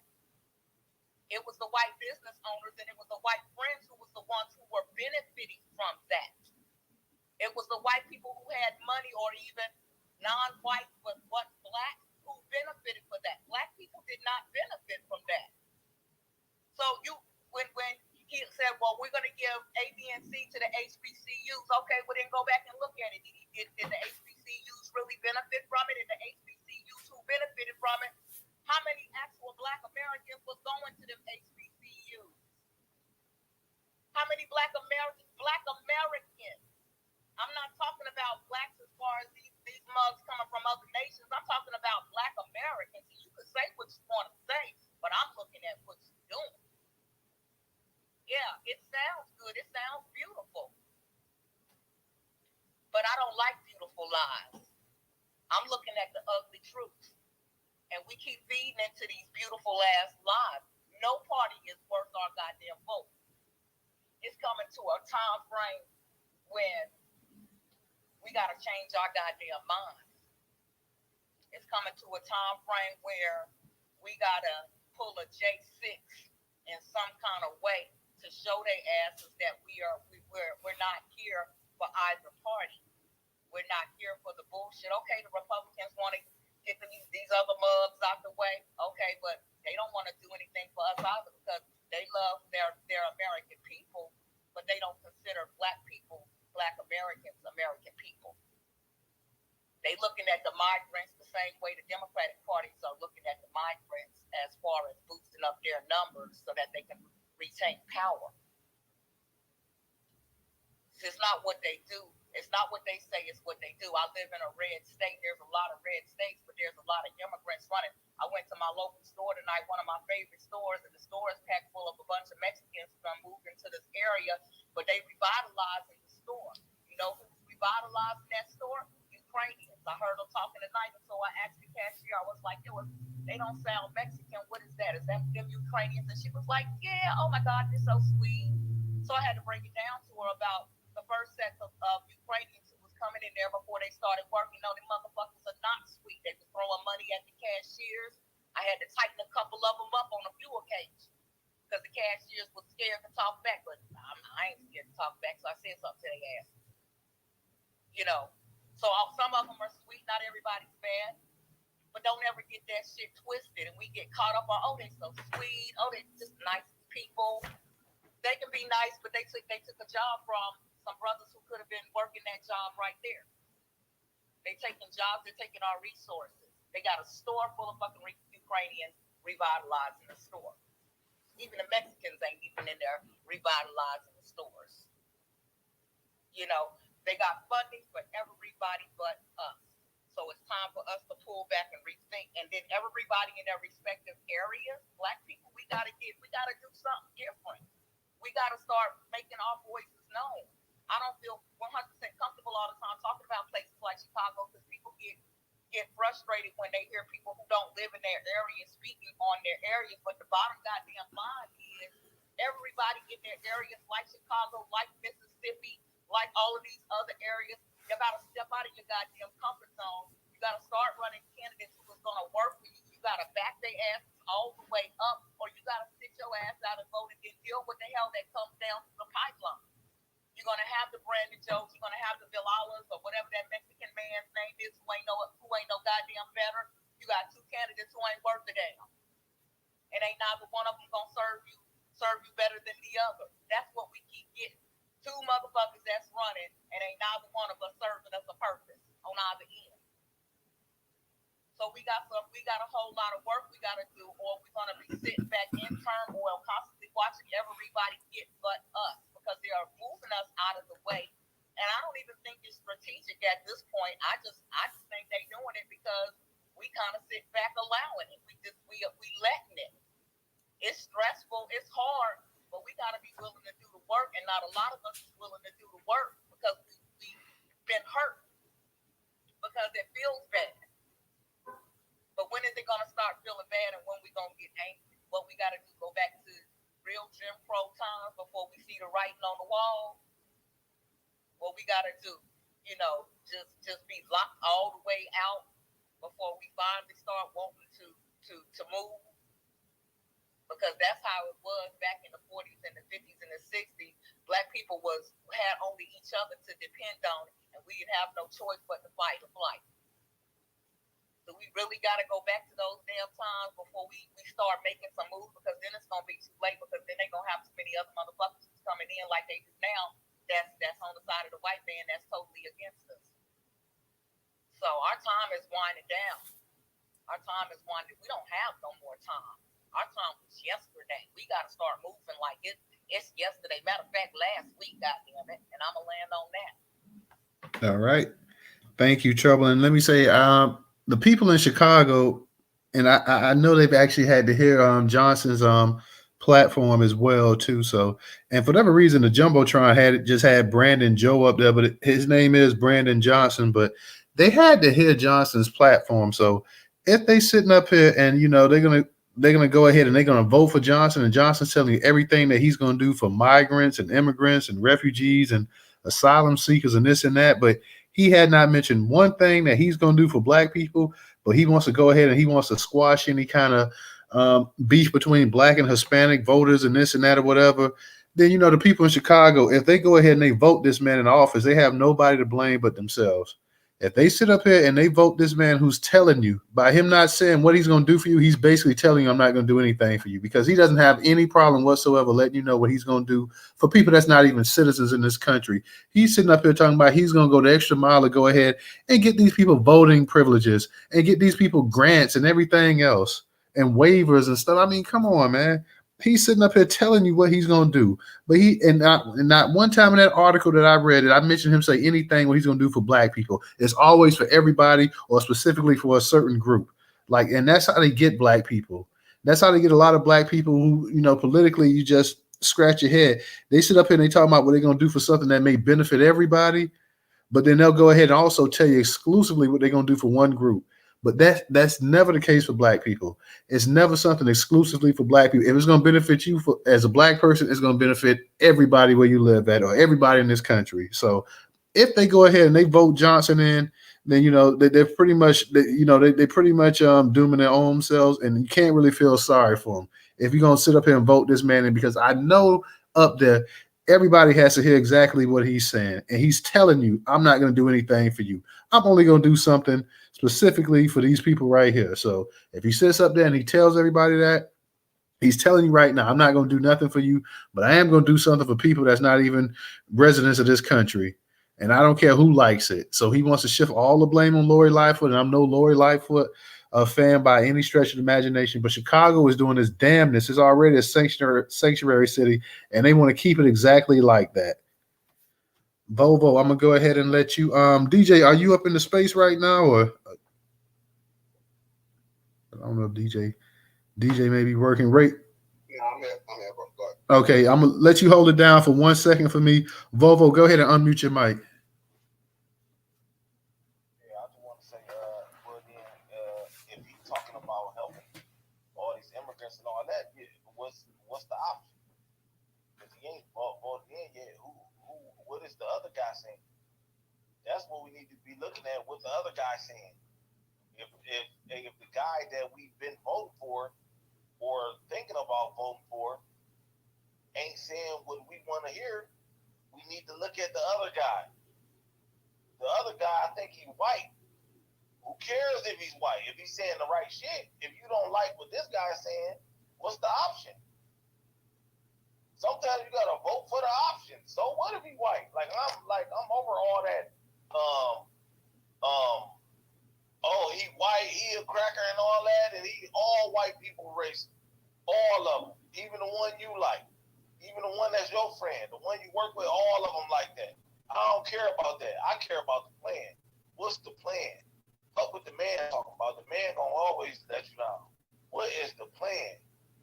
What is the plan? I'm voting for the plan.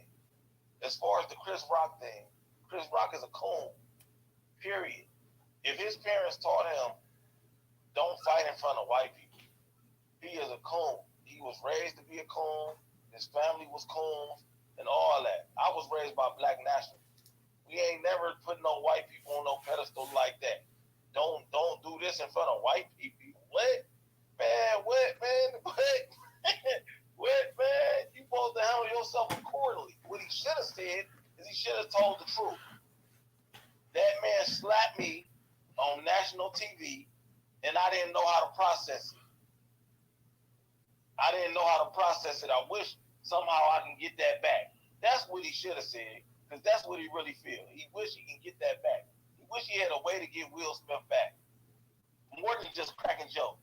He wish he had did something. But he ain't know how to process it. That shit came out of nowhere. Everybody was shocked. Like, what the fuck is Will Smith doing? Because Will Smith overreacted to nothing. That wasn't no bad joke. You sitting in the front row. It's a comedian on stage. Have you ever been to a comedy show? I'm pretty sure they have.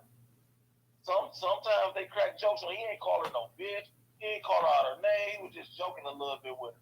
They all friends. You know what I mean? He should have said that I didn't know how to process that. He slapped me on TV and I ain't know how to process it. I wish I can get that back. You know what I mean? That's what he should have said, but don't fight in front of white people. Man, I ain't never heard no black people say no shit like that. And I was raised in a 99.99% black neighborhood. Wasn't no white. Wasn't no race problem when I was growing up. Not in my neighborhood. It was no other race in my neighborhood. I grew up in a red line community. It was maybe one or two Latino families. They had to get in line. And I remember one white family. Hey, Volvo. Hey, Volvo, when you was talking a little bit, like you heard like a lot of background noise. But go ahead. Oh, I don't know. I ain't got nothing on. Okay, because it sound like it's just something with the connection or something. Like it almost sound like, I don't know. It was like a little staticky. But no, I land though. Go ahead. Okay, yeah, it just heard a little bit of staticky noise or whatever in the background. And yeah, man, just speaking on the Chris Rock thing, because I thought Chris Rock and Will Smith was boys, actually, because I remember an old episode of Fresh Prince back in the day. Chris Rock was on there, of course. He was playing double. He was playing like a double, and of course he was dressed up as a girl or whatever. I don't know if Carlton or somebody went out on a date with him or something like that. But of course, there we go with the black man wearing the dress things and stuff like that. But yeah, he was on there. And I always thought that they were cool, they was friends or whatever. I didn't even know about that slap thing until the next day. Like the next day, I turn on the TV and it's like all over the TV. Like, oh yeah, Chris Rock just got the dog slapped out of him by Will Smith, and I'm like, what in the world at a war show? So I was just a little bit taken aback by that, but Will Smith career seems to be rebounding somewhat. The emancipation or whatever. I believe that won the NAACP award. It wasn't gonna win no major awards, but it did win the NAACP award. At the same time, man, Chris Rock, this kind of revitalized his career because Chris Rock, right before that slap, Chris Rock had an actual tour that was scheduled. And I think the general admission for his ticket was something like $30 or something like that. After the slap, the cheapest ticket you could find to go to his tour was like $300 some dollars. So he skyrocketed from that. Like, and Chris Rock, give him credit. Chris Rock, he felt like, hey, with this thing with Will Smith, you see Chris Rock wasn't doing a whole bunch of interviews. Chris Rock wasn't doing a whole bunch of shows. Chris Rock, like, look, I'm finna milk this. I know everybody's gonna want to hear what I gotta say or whatever. So he did the right thing because he had him a major multi-million-dollar come up off of Netflix. He secured $40-50 million or whatever. So Chris Rock wasn't dumb. Chris Rock went ahead, he waited, he milked it for what it was worth. He was like, hey, I'm gonna go ahead and ride this thing out. And I ain't mad at him from doing that part. Like I say, my only issue I had was some of the stuff he was saying about Michael Jackson, and like we just mentioned before, you talking about not fighting in front of white folks and this and that. Like, come on, man, you're a comedian, and especially type of comedian that likes to go ahead and use black humor as a way of making people laugh and stuff like that too. So I'm sure your parents may have told you a lot of things that you don't say outside this house in front of white folks and people like that, but yet nonetheless, you do it for a living and you do it for a laugh and a joke too. So let's not even go that way. But like I said, I had the issue. The OJ thing, OJ's gonna always be the butt of jokes or whatever. The Michael Jackson thing, kind of ticked a lot of people off, me included or whatever, because I feel like he's still using that or whatever. And to go ahead and talk about, and then he started talking about the woke thing. He started talking about woke. Like that was the first part. And we know the code language behind the whole woke thing right now. We know people are using the woke slogan as a way to target black people. Because, woke is the politically correct way of saying something that's black or niggerish or whatever. So by going out talking about the woke, well, yeah, basically, man, we know who you're talking about. You're talking about black people. Oh, this is so woke and this and then true to form, his very first woke example was two black people, two black men. Say what you want to about R. Kelly, but he's able to tie R. Kelly in there with Michael Jackson. So that was the very first thing, a wokeism that he went ahead and he put in there. So that was an issue that, I had with that stand-up. I felt at times, and like I say, let's be for real. If you're at the level of somebody like Chris Rock, even though you have a huge black following, many people that gonna come there. A lot of people. Chris Rock has really crossed over. People like Chris Rock, Eddie Murphy, Dave Chappelle, of course, Richard Pryor. Those folks, they cross over. So even though they may have a big black following, the biggest followers are going to probably be white folks. Now we got somebody like Paul Mooney. Paul Mooney was like one of the last few comedians, last of his era that really didn't give a damn. Like, and you had to. If Paul Mooney gave it to black folks, then if he was white, you better damn sure run for cover because he was going to give it to you. And he didn't pull no punches.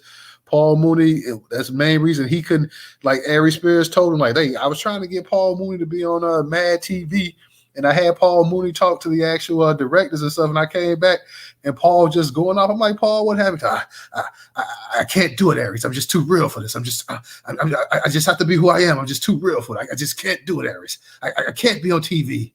So Paul Mooney was like one of them kind that just didn't give a damn. So Paul Mooney, as much as he talked, and he said Michael Jackson was crazy as cat shit, but Paul Mooney said Michael Jackson didn't do it. He wasn't going to get up there and just berate him like that. Hell, but so, like I say, yeah, Chris Rock has always been, to me, Chris Rock, I listen to Chris Rock. I used to watch Chris Rock comedy and stuff like that. Chris Rock is funny to me. Just sometimes, I'm kind of like, hey, well, maybe we shouldn't go that route. But, nonetheless, he did do it. So, I wasn't in agreement with everything that he said that night or that day or whatever, whenever it took place. But, Chris Rock is going to do Chris Rock. So that was just my personal opinion on it. I felt like, hey, Here we go right here, and and he set the joke up nice with the actual with the Kardashians and stuff like that. Not to give it away or whatever, but again, Chris Rock was still was kind of towing that line a little bit as well too. So not to knock Chris Rock or whatever. And like I said, for those that haven't seen it, go ahead if you have Netflix, y'all go ahead and check it out and just go ahead and when you get a chance, just share what you think about the actual comedy show or whatever. I think it was only an hour long, and I believe they had like they may have had a pre-special or a post-special. I didn't catch all that. I just saw the actual comedy special itself. So when you get a chance, y'all, for those that haven't, and I know original, I know you say you're not gonna see it, so I can respect that. Some of our people are gonna be like, hey, I ain't watching it. I know The Woman King is on Netflix, and I still haven't watched it yet either. So, but for those that do get a chance, go ahead and check it out and just let us know what you think about it when you get a chance or whatever. So, I'm not gonna really, I don't want to give any spoilers for any people that, hey, Justice, Goddess, I'm trying to get you up here, but every time I go ahead and you look like you coming up here, it looks like you fall back down in the matrix. So I don't know if she may be having some issues with her actual phone in or whatever. But DJ, did you get a chance to catch the special yet? No, I didn't look at it yet. Actually, I haven't been looking at anything all weekend. No, okay. I thought maybe But I did see the little fake clip where he was talking to Seinfeld and all of them or whatever, joking with him. But I didn't really pay attention to it. I just kind of glanced over it. Okay. He said to Seinfeld, though, right? What's that? Chris Rock said to Seinfeld that he lists. And Seinfeld actually had to check. That's why I would never watch anything with Chris Rock. Okay. Do you know what I'm talking about, though? I heard it was something where Chris Rock was allowing a comedian. I don't know if the dude named CK who. Yeah, he was allowing. Yeah, he was allowing a white dude to just go nigga crazy or whatever, and just sitting up there. Done. All right. For real, that's not even fun. So I had to, you know what I mean? Yeah. I don't know how you feel about it. You know what I mean? I don't know how you feel about it, but if somebody is not a joke. Yeah, that's real talk, man. Like I say, I didn't see it, but I've heard people say it that it was a comedian that just kept saying nigga, nigga, nigga, nigga, nigga, and Chris Rock was just sitting up there just, hey, not saying a thing about it. So, Goddess, I'm trying to get you up here, sister. I know you requested a couple times. I'm trying to get you up here, but I don't know why it's not allowing you to come up here. I don't know if she's still in the room. She may have just okay. I see you up here now, Goddess. I see you up here. Okay, because I kept going ahead and kept approving for you to come up here, and it seemed like it kept dropping you back down to listener. So go ahead real quick. Twitter being a hater. That's all. How you doing tonight? I'm good. I was actually trying to find that video that he was talking about. That is also the reason why I don't care about Chris Rock. I'm not listening to his shit. I don't listen to him. When he was sitting in that room, white people, including Seinfeld was the only one that didn't speak. But them other ones, he was laughing with them and thought it was funny. That's not funny to me. So anything that he says and does, I do not look at. I'm not giving him no airtime. So I refuse to do that. I did see that little part that he's talking about Will and Jada, and I did see that part. But as far as anything else, no, I'm not looking at that. All right, I feel you. Like I said, a lot of our people, they pretty much that way on Chris. Like a lot of them, like I say, I used to listen to him in the 90s and in the early 2000s and stuff like that. But like I say, he will toe that line as well too. So I respect that. And you know what I'm saying? It's quite a few of y'all in here like, hey, I don't give a damn if Chris Rock was playing across the street. I ain't finna go walk and see him. So I feel y'all on that. I definitely feel y'all. That shit happened though. You know what I mean? We all know. See, that's the thing. I'm not lying. Homegirl know about it too. When the white boys were sitting in that damn room and we looked at Chris and they told nigger jokes. I say with the ER. I never say nigga. Well, I say nigga all the time, but they would say ER. I'm like, dude, what the fuck you doing? Nigga, right now you should be fighting. If this is the one point in time that you should fight on camera, you should fight. And only Seinfeld, and she was right. Seinfeld was like, yo, I'm not comfortable with this. And he said, he was like, yo, I'm not comfortable with this. This is not cool. And if homegirl knows what I'm talking about, like, yo, he wasn't comfortable with that. All right. I'm like, Real quick, Don.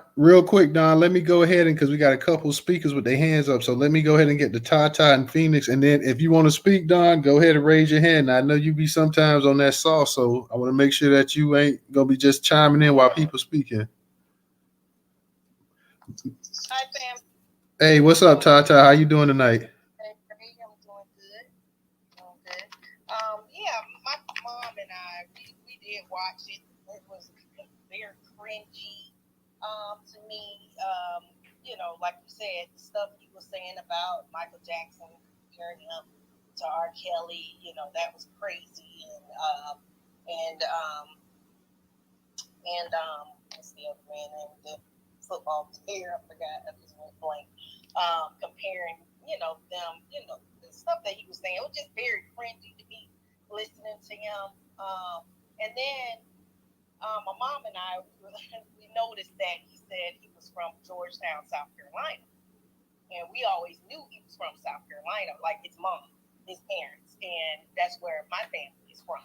And my grandmother always, she always told us, you guys related to the Rocks or, on that side. Because on my great-grandmother's birth certificate, her name was Sarah Rock out of Georgetown, South Carolina. So, and right when he said, my mom told me not to ever fight in front of white folks, and my mom was like, he's a damn lie, because my mom ain't come to tell us that, and coming knowing my grandfather, he was a rider, he didn't play, and he always would tell us, my grandfather passed probably when I was in the 5th or 6th grade, and he would tell us, because it was a lot of us, one jump, all of your asses better jump, and if I hear you didn't jump, I'm gonna whoop all your asses when you get home. He didn't play, so he just needs to stop lying or whatever. And he was scared. He just needs to say he was scared and didn't want to do anything or whatever. So don't put that on South Carolina, on Georgetown, WG, because they didn't play. So that's what I just land there. That was funny to me when he said that. But yeah, Yeah. She is right. Because where I grew up here in Georgia. And that was the thing that if you and your cousins or your cousins or friend was out and somebody jumped you, they would tell you, if you don't jump in that fight, you better not bring your ass back here. So yeah, she is so right. Chris Rock was like, he just supposed to make these white folks feel good. That's all he was doing and trying to get a check. But he'll never get in there my money. Let me land with that real quick. All right. Let me say this real bad. Let me say this real bad. That's common all throughout Black America. Somebody hits you, you better hit their ass back. That's just common. That's our culture. That was the number one thing you hear going outside. Somebody hit you out there, you hit their ass back. I don't give a fuck what part of the country you in. That's common. Hey, let me go and get my little piece up in there real quick then too. So rest in peace to my mother. She always told me, if you can't beat a motherfucker, pick up the nearest thing you see and bust their fucking head. Yo. Real talk. Everybody mama said that, because my mama said that too. My mama. Yeah, it's one of those things. If you get out there and if you don't fight and you don't fight back, then you're going to have a fight when you get home. Like, you don't let somebody beat on you. You can't come back in the house. You can't come back in the house. And if your cousins is with you, everybody fights. Everybody. That's just how it goes. But I just want to say this. I did see it. And it was very cringeworthy, Tata. And there were so many reasons for it. And to be honest, And I heard somebody on the podcast or something. I think it was David Banner, sure was, saying, you know, we got to start holding these people accountable. People getting too casual and lax with our culture, even those of us that are part of the lineage. Like you can't go around disparaging our people, and therefore, you create division and colorism with that. When he made the Steph Curry joke, and he made the joke about the Draymond Green. Like, and saying if your kid come out like Draymond Green, he gonna have a hard life. I mean, bullshit like that. Like, nigga, we trying to push this culture forward. We going for reparations, and here you are with this colorism shit. I mean, that was just one of the things that, and I'm not gonna give a spoiler alert, you know, for everything, but that was something that it didn't rest right with me. You know what I mean? And for just on many levels, because that's old nigga shit. And to be honest, I think with Chris Rock's comedy in the past 10 years, to me, Chris Rock has become bitter. There's something, I don't know what happened, or if that's just him, that he just growing into a grumpy old man, but his ass is bitter, and his comedy reflects it, and he's also, to me, self-hating. And I'm gonna land there. Real quick, let me give a shout out to Napoleon. Napoleon, thank you for your contribution on Cash App as always. I appreciate that, Napoleon. Let me see Justice Goddess, you got your hand up as well, so you can go ahead and go back again. Anybody that wants to speak to, just put your hand up so we can go ahead and kind of remember the order. So if you want to speak, go ahead and put your hand up. I put in the Jumbotron that video of him sitting there with those other comedians in the room or whatever. So you can, if anybody does not know what I'm speaking about, the video is up there in the Jumbotron. That shit right, I'm sorry, that stuff right there, that right there, nah. I actually saw Chris Rock in person in Raleigh, North Carolina years ago. And he wasn't not like that way back then when I was young. He was not like that. But, you know, as time went on, he was married to a black woman. I don't know what her nationality, as far as whether she's a black American woman or not, I'm not sure. But as far as where years went on, it's like he just threw us in the trash and just want to go with the people with the money. That's what I would tell you. That's what it is. One of the people. Hey, real quick, Don, real quick. Hold on. One of the people put it in the comment section. Paris put in there. She said it's called comedy. Period. Chris Rock. So what Paris is saying, hey, it's comedy, and that's all he did, and so just I guess we should just take it for what it is. It's just comedy. But go ahead, real quick, Don. No, that's not comedy anymore. When it gets everything is not meant to be laughed at to the detriment of us. So somewhere with that. Totally. That was really not funny. Name a joke that you can come off with that. Especially right now. These days, no, sir. That is out of bounds. We don't need none of that at all. All the jokes, all that kind of stuff. We already get those stereotypes and jokes and all that stupid mess he's talking about from the others. We don't need him to join in because as we look at him, he is a part of us. So why... You need to be sticking with us, and that rhetoric and all that talking you're doing needs to stop. I don't care nothing about comedy. That's not funny to me. Yep, that was not funny, brother. It was not funny at all. The only thing that was funny, y'all, was when he said, "I'm still hearing summertime in my ear." That shit was funny. Yeah, that kind of. He talking like a cool. He talking like a cool. That's cool. He's self-hating, y'all. I don't know why. Hey, Don, real quick. Yeah, real quick, because I want to get to Rella got her hand up, and then I want to get to Nape as well too. So, like I say, go ahead and put your hand up because I don't want anybody over talking other people because it's hard to him. So I'm gonna go to Rella. Nape, I saw you had your hand up, so I'm gonna get to you as well too. So Rella, how you doing tonight? Hey, Newstoter. Can you can go to Nate because I'm about to hop in the car real fast. I gotta run to the store and then I can talk to y'all from the car. Okay. Nate, go ahead and unmute your mic. You gonna get us? What you gonna get us? I want some French fries and a bag of salt and vinegar. Miss your mic. I asked first. Yeah. All right, let's go. Let me go ahead and get the Nate.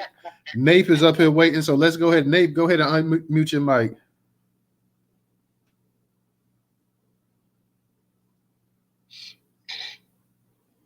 Was that be me now?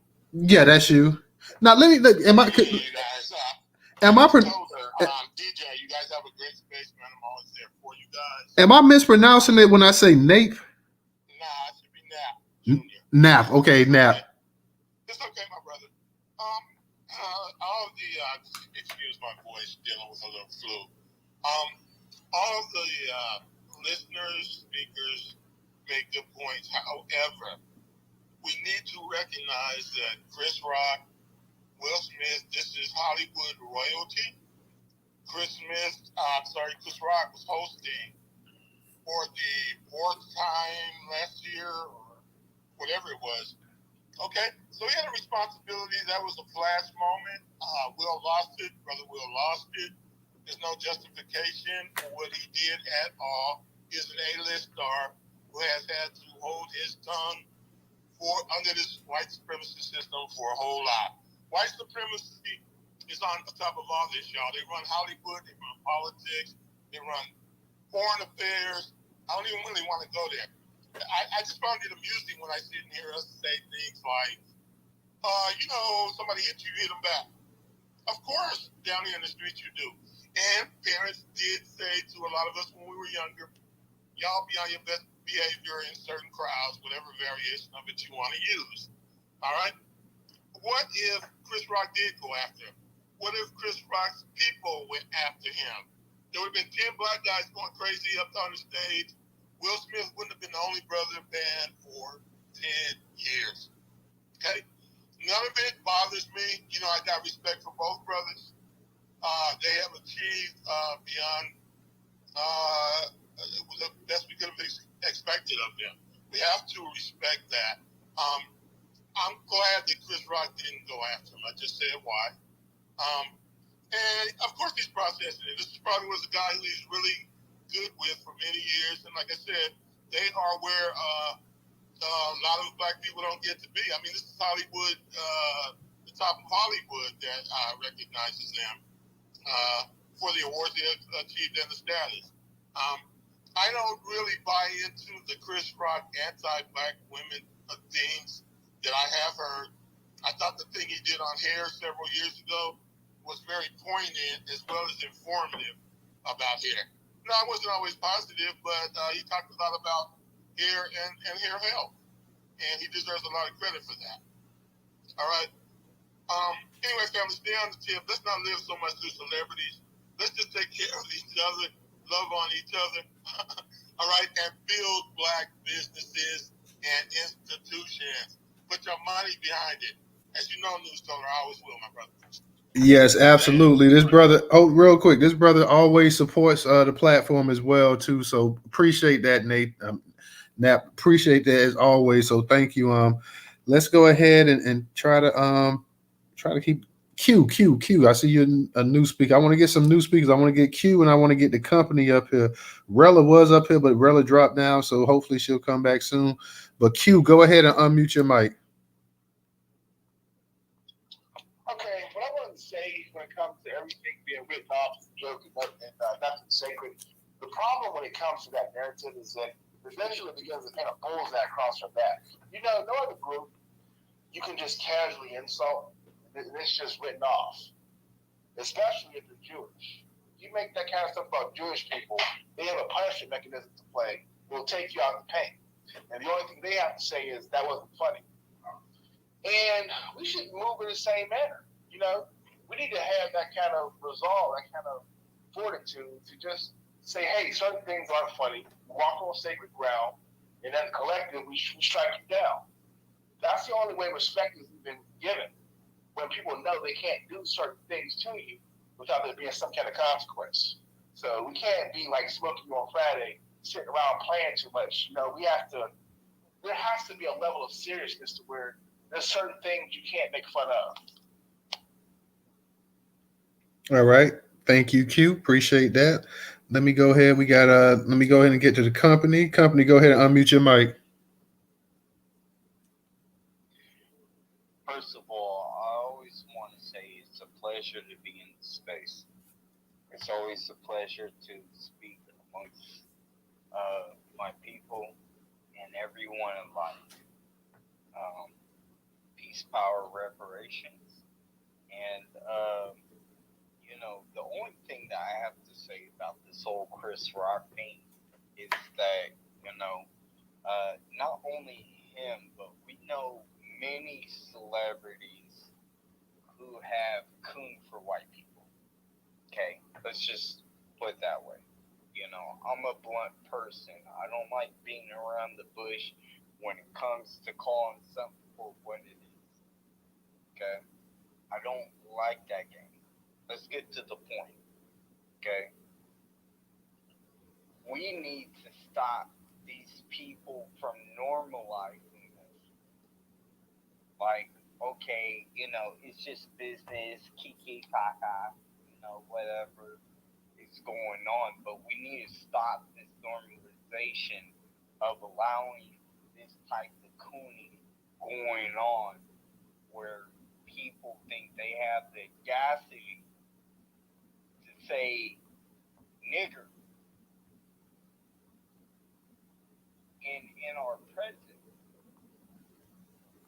And for another black person who so-called represents us to allow other people, because, this one person gave them a pass, like, what the fuck are we doing? Like, I'm not okay with this. I'm not okay. I wasn't even okay with Will Smith slapping Chris Rock.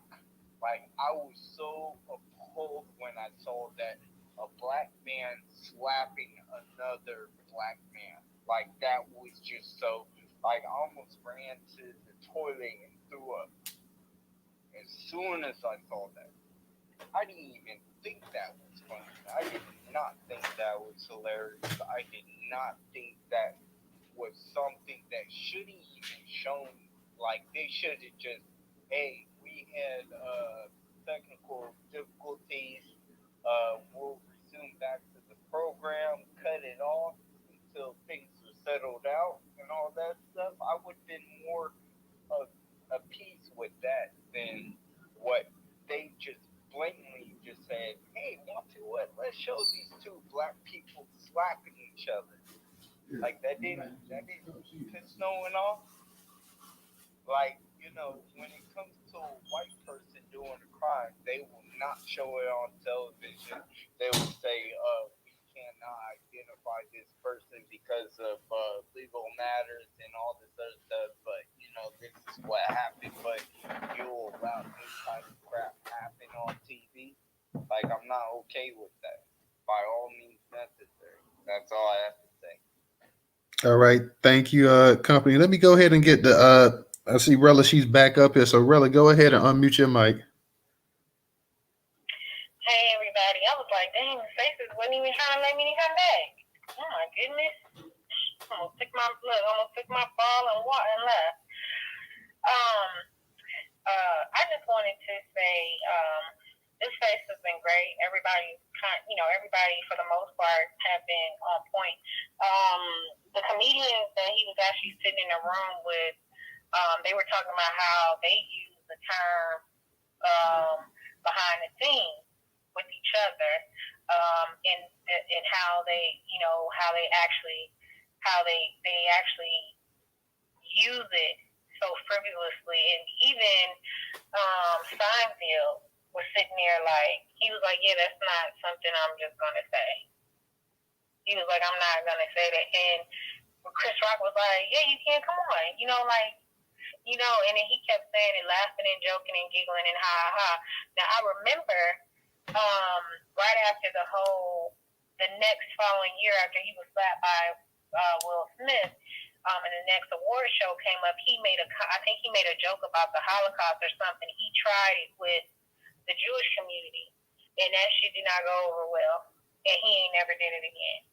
So at the end of the day, I point that out to say, Chris Rock is a SOB.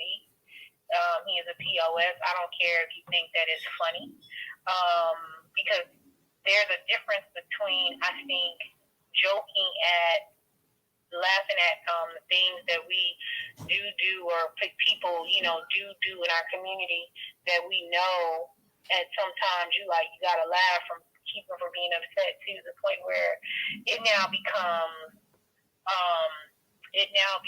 fodder and entertainment for other groups of people to treat us and denigrate us in the way that they do. Chris Rock lied and said he didn't do any interviews like Will Smith did or whatever after the slap or whatever, but he lied about that because right after the slap, he got offered to go do a lot of the comedy shows that he's been doing. In the first place he went, I believe he was in New York somewhere, and the audience was majority white. Chris Rock, if you go back and look at that, if you go back and find that time period, his jokes were even worse. They were worse than the Netflix series, and all the people in there were like, ha ha ha ha. He wasn't talking about Harvey Weinstein and the father from Seventh Heaven who's a Tito and the guy who all the white men in Hollywood who have cases on them and stuff like that. His jokes never center around even the degeneracy of white people or any other group. He doesn't mention any other group. He don't mention Indians and their degeneracy. He don't mention Latinos and their degeneracy, the things they do. And so when you listen to him and what he's saying, he only uses black people for the butt of his jokes. And it's centered around the things that we try to fight against when it comes to any industry and being represented. So as much as people are like, hey, it's all laughter, at what point does laughter turn into embarrassment, to pain and impact to our image? Like, I can laugh at stuff, even Kevin Hart does some things or whatever, but it's never to the degenerate of him talking about complexion and the way that he formulates things personally. Like, his whole rant during the Netflix series was centered around the slap, but mostly Jada Pinkett, which is odd. And I always think to myself, prior to him doing the award show, he must have had a real issue with her, because remember, he started talking about how she was balding, joking about her having issues with alopecia, and I'm thinking to myself, well, I get you think it's funny, but for black women and black women who actually deal with diseases as well as especially alopecia in our hair, that to me, for her, was sensitive. So why would you keep going and going and then think that it was going to be, well received? Well, prior to that, he had already went in on her trying to stand up for Will Smith for not getting an award for the movie he did prior to Emancipation. I think it was I forgot the damn name of that movie. That he wasn't nominated for, but I mean, it was the only. I guess it was a good movie. I can't remember it, but she made, that was when they were like, we need to boycott the Academy Awards or whatever, because they didn't have no black movies nominated at that time. I think it was the same year Black Panther came out too. And Chadwick was Collateral Damage. There you go. And so they weren't even trying to give no awards to anyone black. Chris Rock wasn't concerned about that. He was more adamant, actually going after her for even championing and trying to say, listen, not only are you not acknowledging my husband, who also, acts and everything else or whatever, but you're not acknowledging nobody black. So why would Chris Rock have a problem with that? Why would that be an issue for him? So if you ask me, it's more to it than just laughter. And And that's why I really lost a lot of respect for even Dave Chappelle, because, you know, people look up and champion Dave Chappelle for his legendary work and things like that, and standing up to, you know, Hollywood in the way that he did, but he still participates in degeneracy. I don't care what nobody says. So everybody can get the smoke. And at the end of the day, the only one to me who has, you know, to stood their ground was Monique. Even if she did get her check at the end, she still got her money. She still got her money, because Wanda Sykes, the same thing. Wanda Sykes folded, and they do this stuff for the appeasement of a particular group, and they always say, well, these are the people who are, you know, these are the people who have the money, these are the people that make the deals, and X, Y, and Z. But I'm thinking to myself, y'all been in this business for how long? Why is it that Chris Rock can still say the shit that he say about us and not be checked? But then he tried it with the Jewish community, the Sephardic Jewish, the white Jewish community, and they checked his ass. People were like, oh, no, you know what, now I see why he was slapped. If you ask me, Will Smith did his wife a solid, and it might have been hard for people to watch, but that's what happens when you fuck around and find out on TV. Yes, it was hard to watch. But you know what's hard to watch? Is to watch white people continuously killing our babies, do all the degeneracy crime, other groups now picking same behaviors, because you have people like a Chris Rock who uses the elements of our pain and sometimes our the bad portions of our behavior as laughter for their entertainment. So they never going to value us. So for that, and on top of that, he did cheat on his wife, and he talked about, I posted down in the chat, and he talked about how he cheated on her with 3 women, his black wife, with 3 women, and used it as a carrier joke. He couldn't use nobody else. But he talked about, because he said in the Netflix series how he can do an interview about somebody cheating on him and going in front of nobody and asking them blah, blah, blah. He lied. He did. He uses his stage to pretty much do the same shit that Jada and Will did, but they want to sit and try to chastise them because of how they go about, you know, living their lives and putting it out all on TV. He ain't doing nothing different other than he actually is degrading us on stage and making money. So at the end of the day, somebody asked me, they was like, well, Will Smith he ain't any better, blah. We can compartmentalize. When we sit and have a conversation about Will Smith, we can have those conversations. But I'm talking about Chris Rock. Chris Rock ain't shit. And for any man or any woman who bought his tickets to set up there laughing at our plight, at the shit he was putting out, because they said, oh, he's funny. Chris Rock ain't never been funny. Never been funny. So let's get that straight. When he did good hair, I am a cosmetologist certified. He did good hair. He put on the worst part of the history in the industry for black people, black professionals. He did not talk about anything having to do with how it was a struggle for black businesses to actually product, why it is that we actually run and get the product of the Asians and chemicals and do the things that we do for our hair. He did not do that. He paraded it around as good hair being that it had to be straight, it had to be tamed, and somehow we have a psychological issue. And if you didn't pick that shit up, you wasn't watching it. You was not paying attention, or you was asleep. Fuck Chris Rock. Excuse my language. Well, this shit All right. said right now that she has a socket. That was dope. I love you with all my heart. All right, brother. You was going in on that one there. I was looking. Let me get to Goddess, and let me get to Phoenix drop down. Let me get to Goddess, and I'm gonna get to you, Tammy, and then I'll get to the company. But go ahead, Goddess.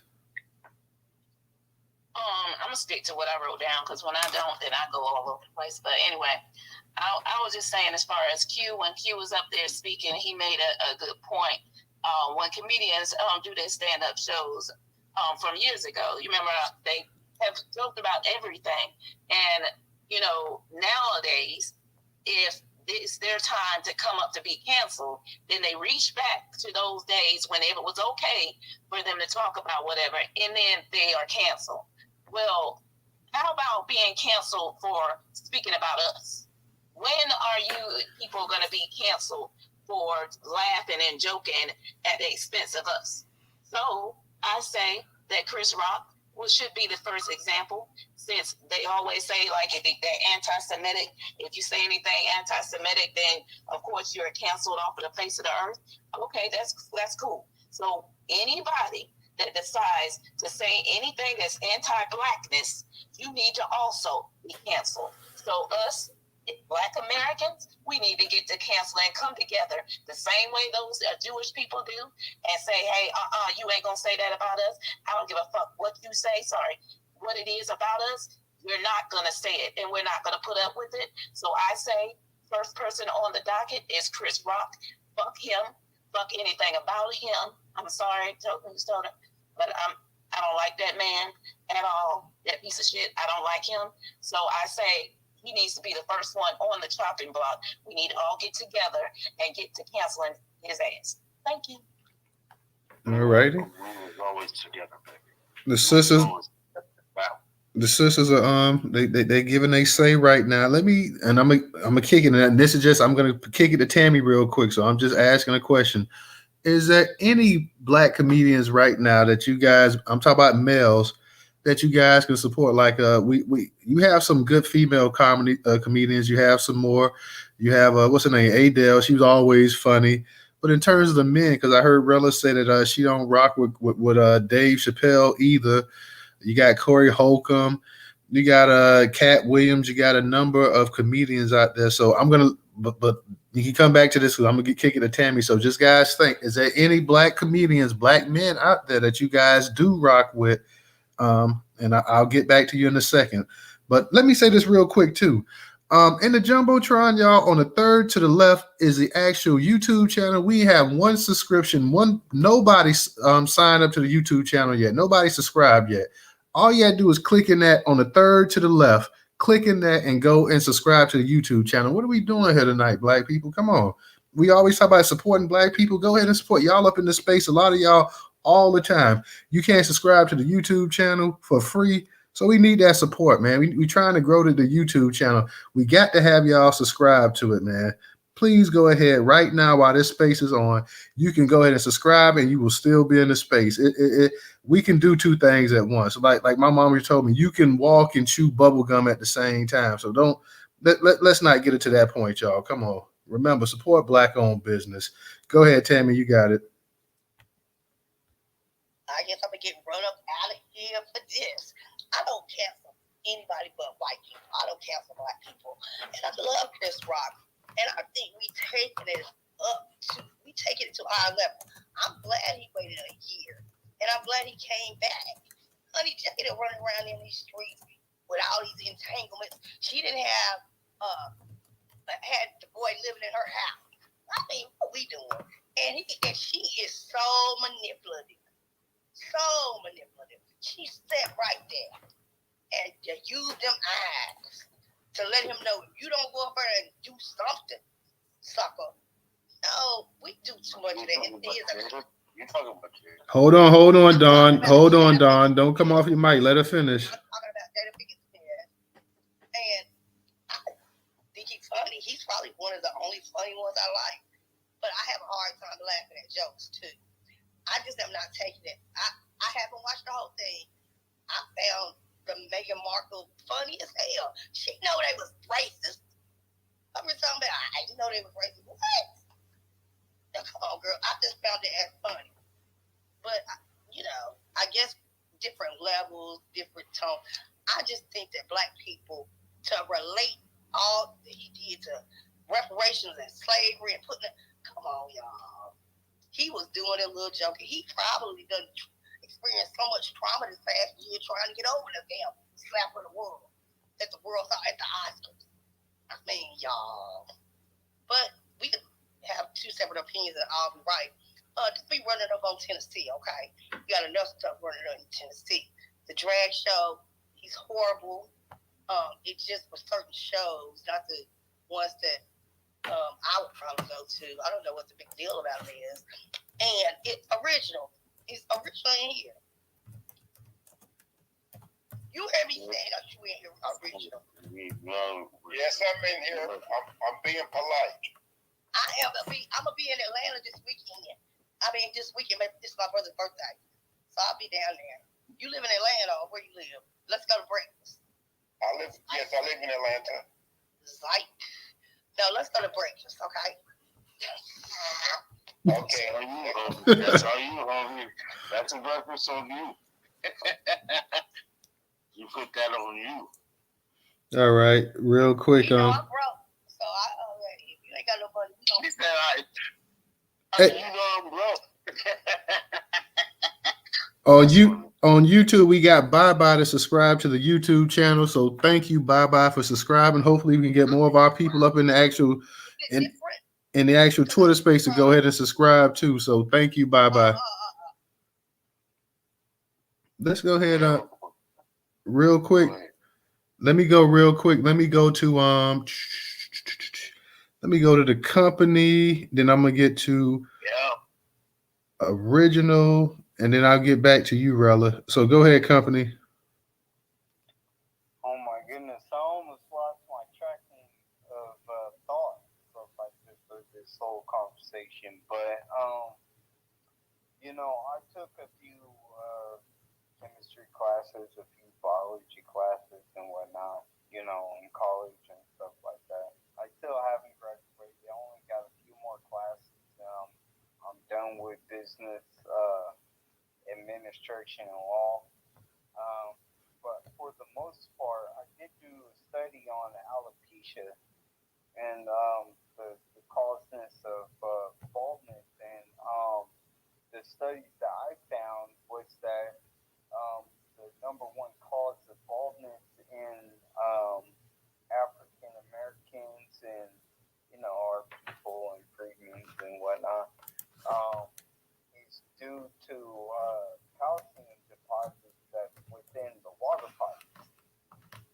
And so when you have bad water pipes, you have the calcium buildup in the water pipes that we know is rust and stuff like that. And when you wash your hair, that can lead to calcium buildups. And hey, real quick, the company.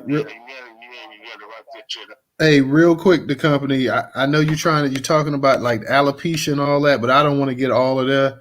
I know Jada has alopecia and stuff like that, but I don't want to go all the way down on that street. So let's just go ahead and try to keep it centered around, Rock and if you want to talk about Will and Jada and they beef and stuff.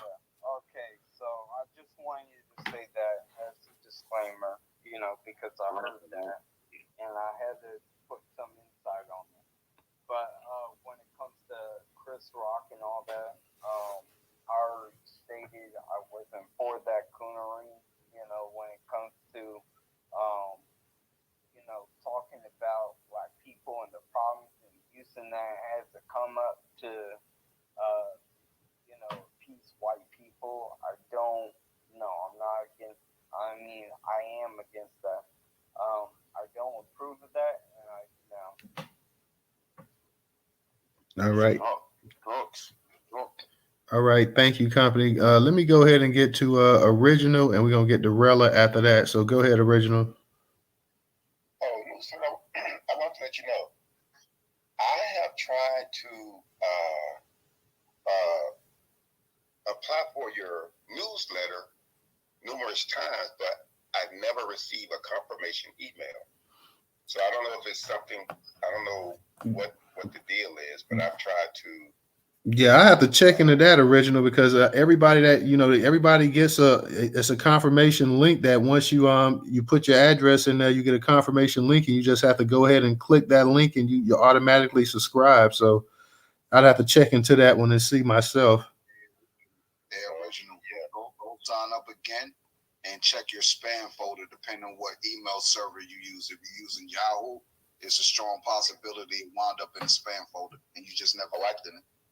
Oh, I checked the spam folder too. I did all of that. Check the spam folder and all of that. So try a different email address if you can, and just to see it. If that don't work, then it's back on Utah. Okay, I'm not sure. I think I did, but I'll do it again. I'll do it again. But I was trying to use the email address that's attached to my cell phone. So, but I'll try. But I'll try again. But I want to say this though. But I think Rella is correct.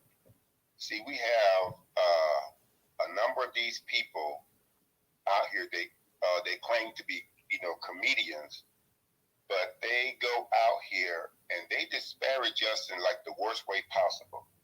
Now, y'all remember when, even though he wasn't doing it in a malicious way, when Michael Jackson did that song, "They Don't Care About Us," and he said, "Kick me, kite me," and all this and that, whatever.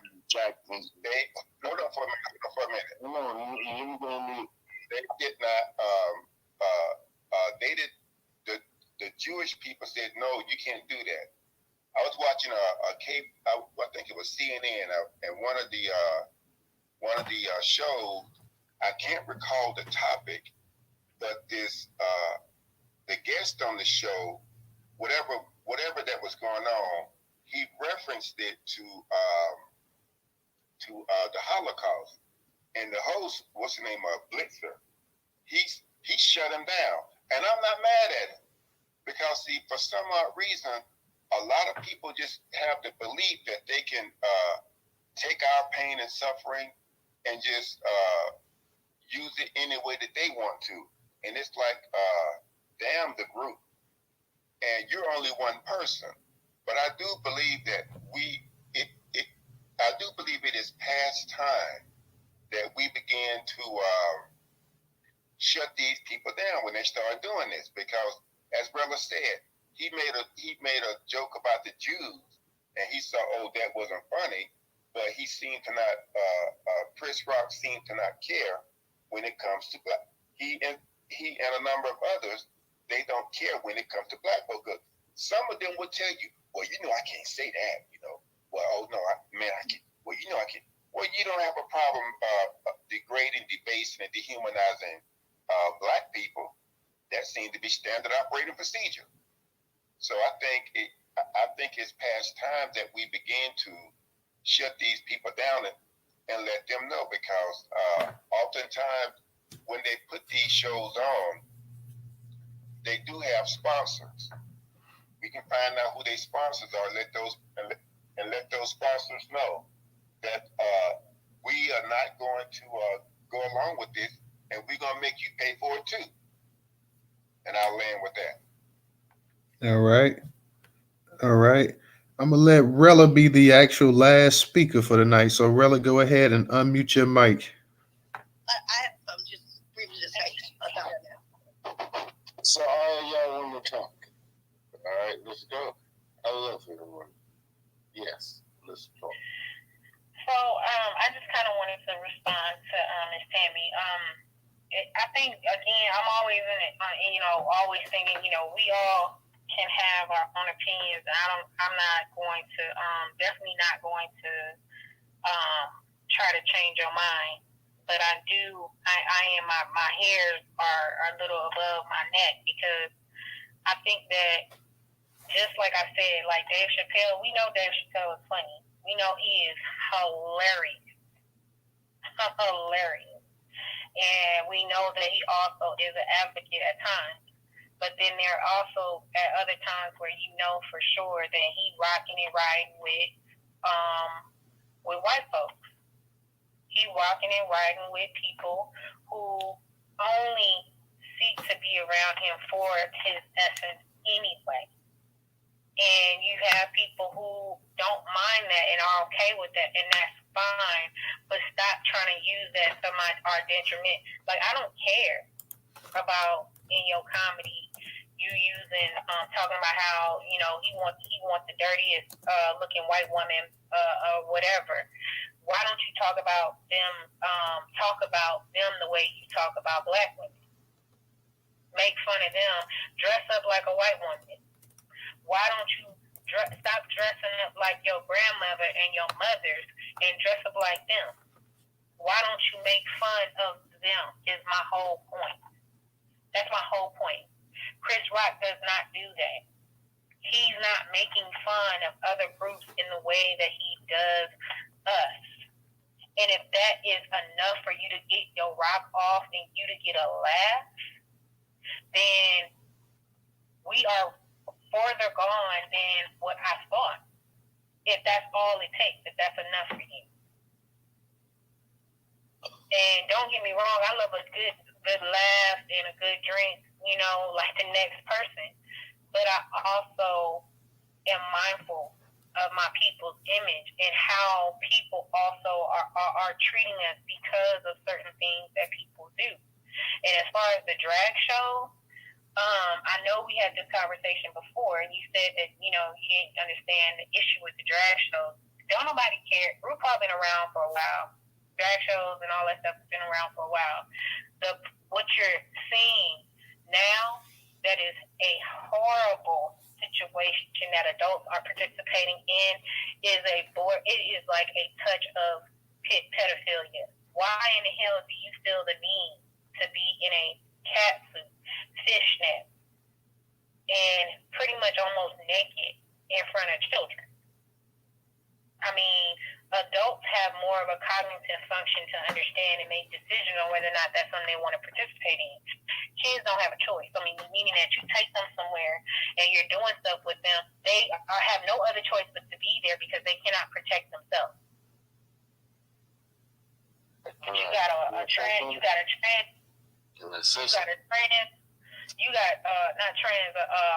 drag queen who insist on what they're doing is innocent. You are giving kids lap dances.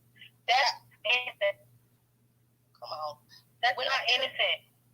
You are pretty much, your dick is literally bulging out. Somebody said, Hey, let Rella speak. Go ahead. Let her go ahead and close it out because she's going to be closing it out tonight. Don, please do not come off of your microphone, else I'm going to drop you down to listener towards the end of the show. Tammy, go ahead and let Rella go ahead and finish it out because we're going to be closing the space out after she goes. Go ahead, Rella. Thank you. And I remember someone actually saying that, people got issue with folks being naked on Don't Come to Broadway. Last I checked, you had to be 18 years old to buy a ticket, depending on the show. And the shows are rated. So if you're hosting drag shows and they're not rated, and you got a bunch of white women sitting around with their goddamn kids because they got nothing but time on their hands, taking kids to strip clubs to see drag women. Well, so they about to take them to see strippers, regular strippers, men and women, hetero. Are they gonna take them to Chippendale? They're gonna be up at Hooters with their kids too, asking them to, don't you like what she got on? What do you think about her outfit? Like, adults are really sitting around making this shit into a conversation, adult conversation for kids. When did they start doing that? You think everything should be for a child's eyesight when they are not cognitively functioning? And that makes me wonder right now, you in psychology, therapy, you in the industry. That should not be okay. That should not be okay. If I wanted to do my adult thing and I was down with whatever get down I get down, my feelings are nowhere in the vicinity. It is not for their consumption. They're not cognitively ready. Their brains are not fully developed to even understand. I mean, I just don't understand this. I'm wholeheartedly lost. And into the Brandon Johnson situation, I feel for Chicago because they really don't got no. I don't even know. Is it only 2 candidates right now, Newstoter? Those are the 2 that was left off of the runoff because Yeah, because you had Lightfoot got beat, so you got those other two candidates. Right. She Yeah. conceded to Brandon. So, I feel for them because that Latino, he don't care nothing about the black people down there, and the black dude, he don't give a shit about them either. So it's about to be another situation down in freaking Chicago because people are not fully awakened about their survival and what's happening around them. We have ass in it, and it's a shame. And I land. Thank you so much for letting me speak. Thank you, Newstoter, Ray, and DJ. It's always wonderful. Blind? What's going on with Brandon? Is he the one that's telling lies? Brandon is running for mayor of Chicago, and he's running off of basically off of immigrant, refugee, asylum seeker type platform. So that's what he's pretty much doing. But Rella, I don't think about that when I think about drag show. I think about a fun drag show that children are not at. I've never associated. When we were talking, that's the first time I've heard about the all of these other things. But when I think about a drag show, I just think about a fun show. Lip syncing to like RuPaul Drag Race. I don't think about none of that stuff. So that's why I get confused when you get me together. I don't think about that. I really don't. I don't think about it either until it appears on the timeline and then over social media, and folks is like the problem. Adult drag queens. These are adult men. They're adult men. Because I ain't never heard of no female drag queens. So these are adult men that they should have the cognitive function to be like, well, our shows are not for under a certain age. But you don't hear that. You don't see that. That's what makes people think that there is something psychologically wrong. Because why in the world would an adult be okay with kids watching you find them and you got on stuff that's not even appropriate for young kids under the age of 18, 21. Come on. If they can't freely walk into the strip club on their own and pay to get in without being carded, why is it okay for drag queens to have children at shows and them to be like, then you got white women or other women who are championing and shit like, well, they're not doing anything, they're nice, they don't mean any harm. Well, shit, I guess the stripper don't mean no harm either. The stripper don't mean no harm. She's just trying to get a couple of dollars. So, yeah, but don't come down south because Hooters is a family restaurant. Yeah, maybe don't come to the West Coast. I mean, Hooters. Okay, y'all. Just so because I know y'all gonna kind of have like a back and forth, and we were getting ready to actually close the space out. So I just want to say I'm gonna go ahead and let Tammy get one last word in, and then I'm gonna go ahead and we closing this out for the night. Everybody, please visit my timeline. I finished my first investigative journal article about how social work, a few of the social workers took over the mental health field without a bit of mental health experience. I put up the spoiler alert, and it'll be a series of things that they have done. It's not the whole organization, but it was enough of them running it that they are the face of them. And it's also a letter that I posted from the National Association of Black Social Workers, getting them right together with everything that they've done to them. I just want us to be supportive. If we're going to support Black stuff, that is a really important thing because school social work, they in our school with our kids. I don't like that. We got to say something about that. We've never done, mental health and programs with our own kids. It's always been, white people. I am struggling not to burn down a house or something, but they're not getting our kids. Because if we going to start and put them on a level foot, They don't need to be teaching our kids nothing and dismissing them and doing drive-by. How you doing? They don't need to say shit to our kids. I don't like them. All righty. Well, on that note, we're gonna go ahead and we're gonna end the space for the night, y'all. We will be back tomorrow night, 8 p.m. Eastern Standard Time. So thank you to all of the speakers, the co-hosts, the listeners, everybody who tweeted out the space, to those who donated on Cash App. Once again, that's $Newstoter, $Newstoter.